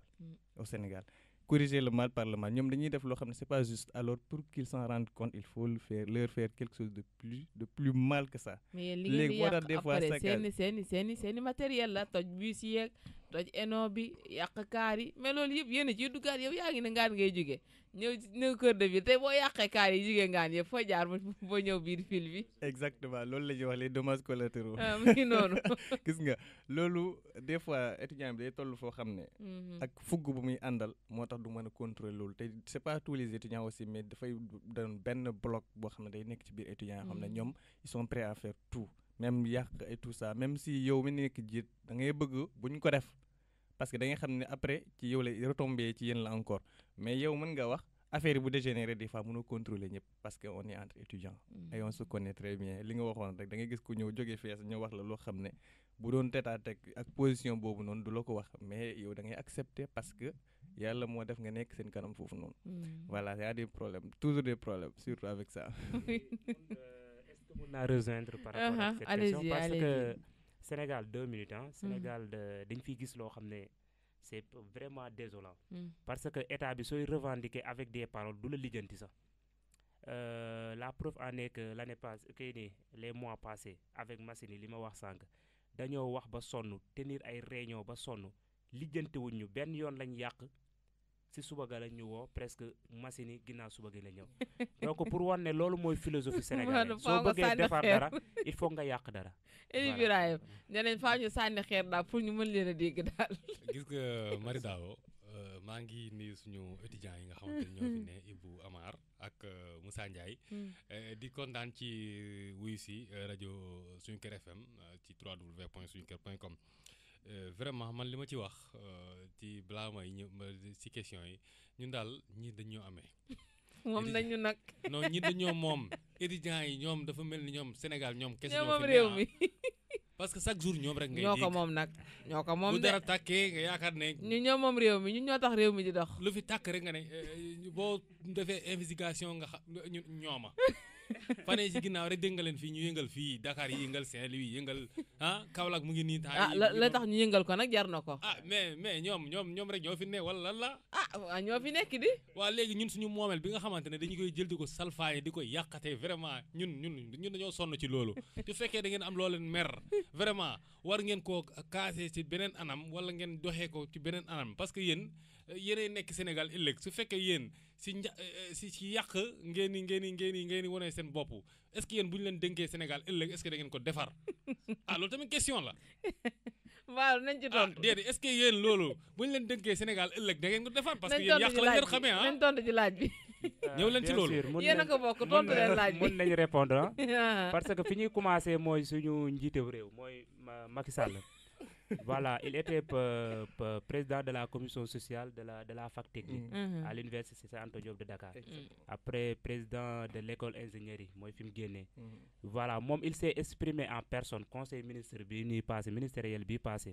ne je sais ce qui est revendication xam naa lii grève parce que toj naa yàq naa ne ñeen tey ñëw na jël suñu réew defar ko bien sûr ñun tamit mun nañ. voilà passer à ces étapes parce que suñu président la ñuy jëlee référence donc ça peut se faire bien sûr. mooy noonu yéen seen bos dafa ëpp parce que amatuñ benn tata amatuñ benn taxi. ñëpp gaare nañ auto particulier jàmbur yi sax boo leen rombee si mbedd ngeen taal ko. vraiment bu jéggee gërëm sax borom cantine yi tëj. borom cantine yi tëj yéen lan la loolu. waaw loolu la ñuy wax détruire pour reconstruire. exactement c'est la philosophie sénégalaise. en tout cas bu dee noonu la dem ñun baa dinañ dese dara balaa ngeen a construire yéen. waaw loolu yëpp day benn question la buy revenir à l'état rek. ñoom ñooy xoolaat seen i xoolin bu ñuy xoolee étudiants yi. bu ñu gisee bu bàyyee maanaam li muy wax ne moom du gis fulaar yu rouge yi bu képp ku tànk fulaar bu rouge mu xool la gis la gis na ko bu baax alors kon boobaa suñu problème dina régler loolu ñun nag diplomatie état du Sénégal moo mënul définir le mot diplomatie. exactement xamuñ loolu. ñoom daal foog mu tàng rek. pour ñu dégg rek. leneen li may ñëw mooy fan yi ci ginnaaw gis nañ ne aussi gars yi ñu ngi doon joxe li nga xamante ne moom mooy bourse sociale yi fii nii am na ñoo xam ne jotoon nañ jot. rappel nañ leen est-ce que ñëpp jotandoo nañ ko wala ba léegi rek am na ñoo xamante ne bii ñu ngi galéré ba léegi. bourse sociale yi bañ koy joxe pour waa P8 waaw foofu moom presque la quasi totalité jotoon nañ. ñi waroon a bénéficier jotoon nañ. mais bourse yi soo gisee ñu accentuer si du problème ñi war a jot mais ñi nga xam ne war nañoo jot seen tur nekk si liste yi ñu bénéficier ba pare ñu fàttali leen loolu la ñuy wax liste d'omission. loolu nag moo dul yoon sa liste d'omission boobu soo jëlee université virtuelle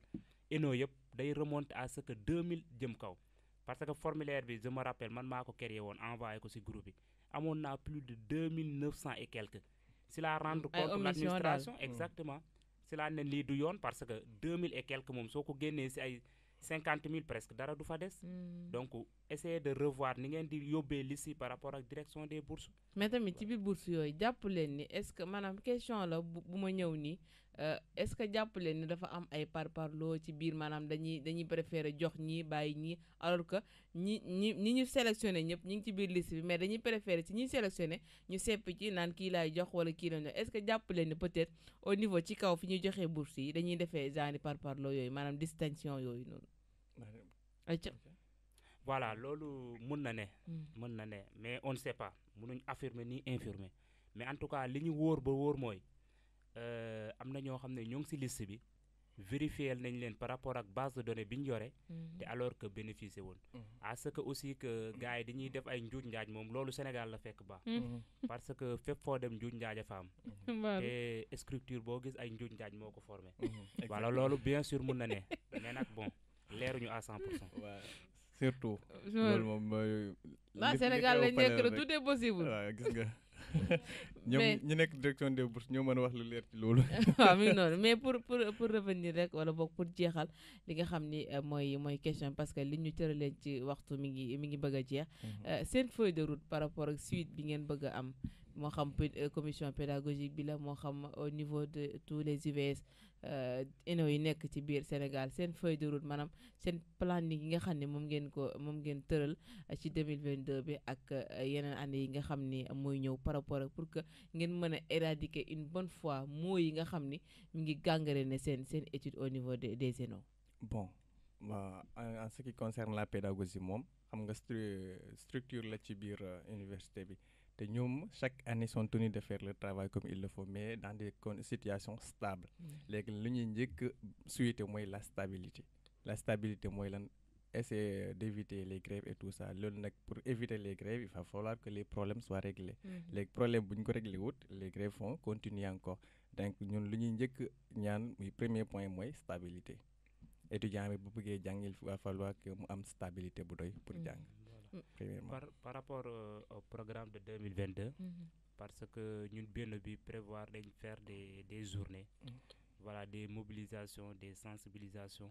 d'ailleurs même des innovations par rapport ak domaine yëpp que ça soit domaine pédagogique social ainsi de suite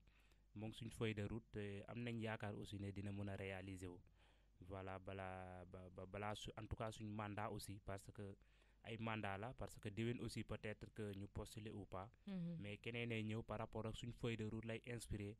voilà def aussi li mu mën voilà vu qu'on a l'habitude de dire que l'État c'est une continuité voilà ku ne def en tout cas sa cër par rapport à cela di remercier aussi de voilà étudiants UVS par rapport à cela parce que ren d'après les statistiques UVS si concours yëpp les majors sortent de l'UVS te tamit les meilleurs aussi sont des étudiants de l'UVS loolu nag administration taxu mais sacrifice su étudiants yi moo tax voilà loolu aussi ñoo ngi si remercier étudiants yi parce que quelle que soit la souffrance gars yaa ngi jàng di viser seen avenir d'ailleurs même ñoo ngi viser suñu avenir quel que soit alpha que ne bon dañuy am problème ay grève ak ainsi de suite mais ñun ñoo gën a bëgg sax à ce que duñ am grève parce que jàng ci stabilité daa baax fi ñu toll nii ñoo ngi waroon am ñun examen ñun ñoo yàq suñu examen pour tëj ENO bi parce que tey dañoo tëj ENO démb ba tey dañoo tëj ENO administration bost na mais suñ demee dañ leen di génne ci biti démb dañoo dem jël leen ci kaw génne leen ci biti étudiants yëpp génn ñu tëj suñ ENO parce que ENO bi administration moomu ko état moomu ko ñun étudiants yi ñoo ko moom comme université Anta Diop ainsi de suite di déplorer aussi li nga xam ne moo ngi am si université classique yi policiers yi di dugg ba si ENO yi comme université Aliou Diop Bambey université Iba Der Thiam de Thiès ak université Gaston Berger gars yi dañuy dugg ba si biir ak UCN loolu ñoo ngi koy déplorer parce que université étudiants yi ñoo ko moom mais pas ay policiers te état day am fu muy yem ak par rapport ak étudiants yi voilà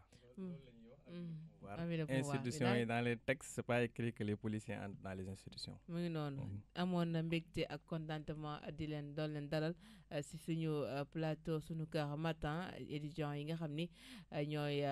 yeewoo foofule ca daara ju kawe jooju di université virtuelle du Sénégal moom Moussa Ndiaye di président commission pédagogique bu UVS ENO Kaolack waaye itam Ibou Amar di président ENO bu Kaolack waaye itam di secrétaire général bu FENOV fii ci biir Kaolack amoon mbégte di leen dalal di leen wax ñu joxe seen kàddu gu mujj laata ñuy jox sama yeneen naataango yi. Bon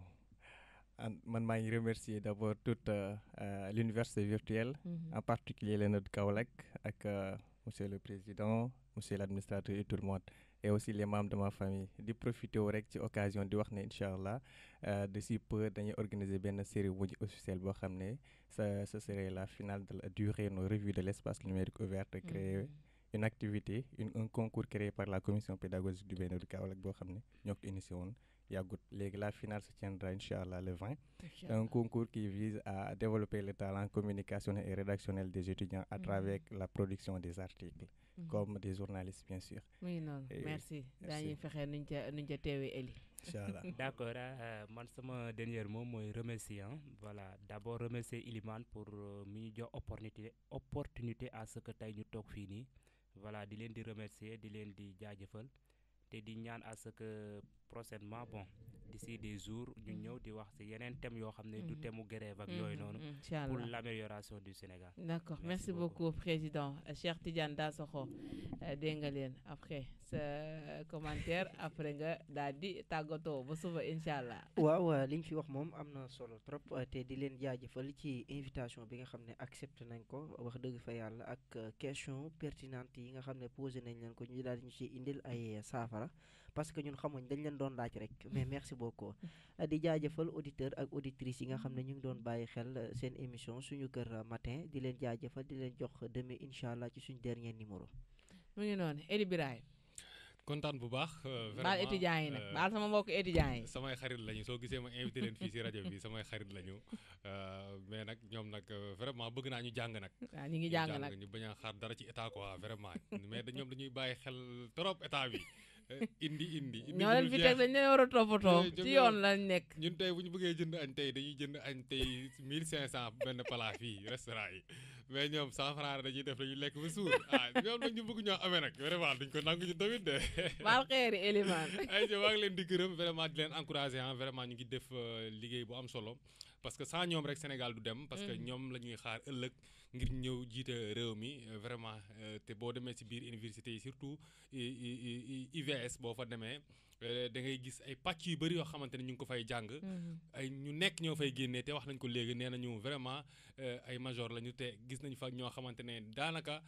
ñoo gën a baax ci lu ñuy jàng te maa ngi leen di nuyu suñu collègues yooyu noonu ñuy jàng na fee ne ci ISI bu Kaolack vraiment ñu leen di encourager bu baax a baax vraiment nekk leen si lancé bi rek incha allah journée boobu da ngeen ñëw jege si suñu service commercial rek ngeen ñëw ñu accompagner leen vraiment ñu defal leen ko direct si rajo bi quand même loolu moom xam naa ne da ngeen ko def. maa ngi leen di jox dig daje daal ëllëg incha allah ci beneen numéro incha allah. mu ngi noonu ëllëg incha allah sama technicien bu ñaawul bi Mame Rokhaya. waaw gis nga Ndeye Marie di jaajëfal suñu invité yi nga xamante ni nangu nañoo wuy si suñu émission di leen jaajëfal tamit ci réponse yi nga xamante ni nangu nañu ko tontu ñoo leeral li nga xamante ne nii leeruñu woon di leen wax rek ne grève yi am na solo ndax ñu mun leen a fajal seeni ay jafe-jafe waaye tamit wàññi leen ko. wàññi leen ko waaw ndax surtout ma président pédagogie ndax loolu noonu day yàq lu bëri ci njàng mi da ciy indi quelques soucis waaw arrêté leen ko di leen ñaanal tamit li ngeen ci bëgg ak li ngeen ci namm li ngeen xamante ni yaakaar ngeen ne su ngeen ko defee rek seeni ay problème rek la wu yàlla ngeen ko gis yàlla ngeen dajeeg moom di jaajëfal tamit auditeurs yi nga xamante ne nii ñu ngi ñu doon teewlu depuis ce matin ci www.sunukerfm.com di leen jox dig daje ci beneen numéro ëllëg incha allah. mu ngi noonu dig daje ci beneen numéro di leen jaajëfal bu baax a baax ñoom ñi nga xam ne amoon nañu mbégte dalal leen ñoom université virtuelle bu Sénégal d'ailleurs man mi sax fa lañ ma orienté woon fac sociaux ma daal di def benn cours rek daw xam ne lii jëmul kër ma daal di teg njool mi dem seeti feneen jaajëfal ko itam sama équipe bu yanj bi nga xam ne tey ñoom laa bokkaloon plateau bi Roqe Sall Cheikh Tidiane Dansokho Eli Ibrahim ci machine ba moom itam tey daa aaro happy birthday tey la anniversaire Elimane après ñu souhaité ko ñun ñëpp happy birthday ci Sunuker FM di leen jox rendez-vous demain inchallah ci seen dernier numéro de la semaine ci seen émission Sunuker Matin à demain inchallah. Sunuker la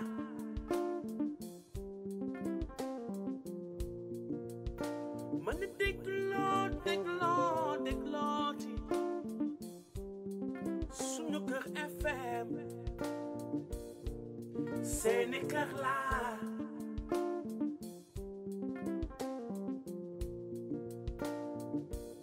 tax ba ñëpp di waxtaan ci Sénégal suñu réew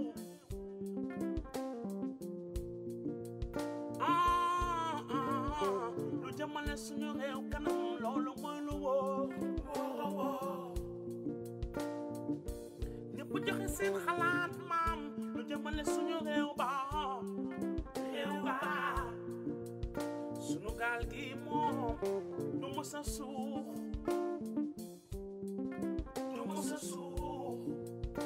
man di dégloo di Sunuker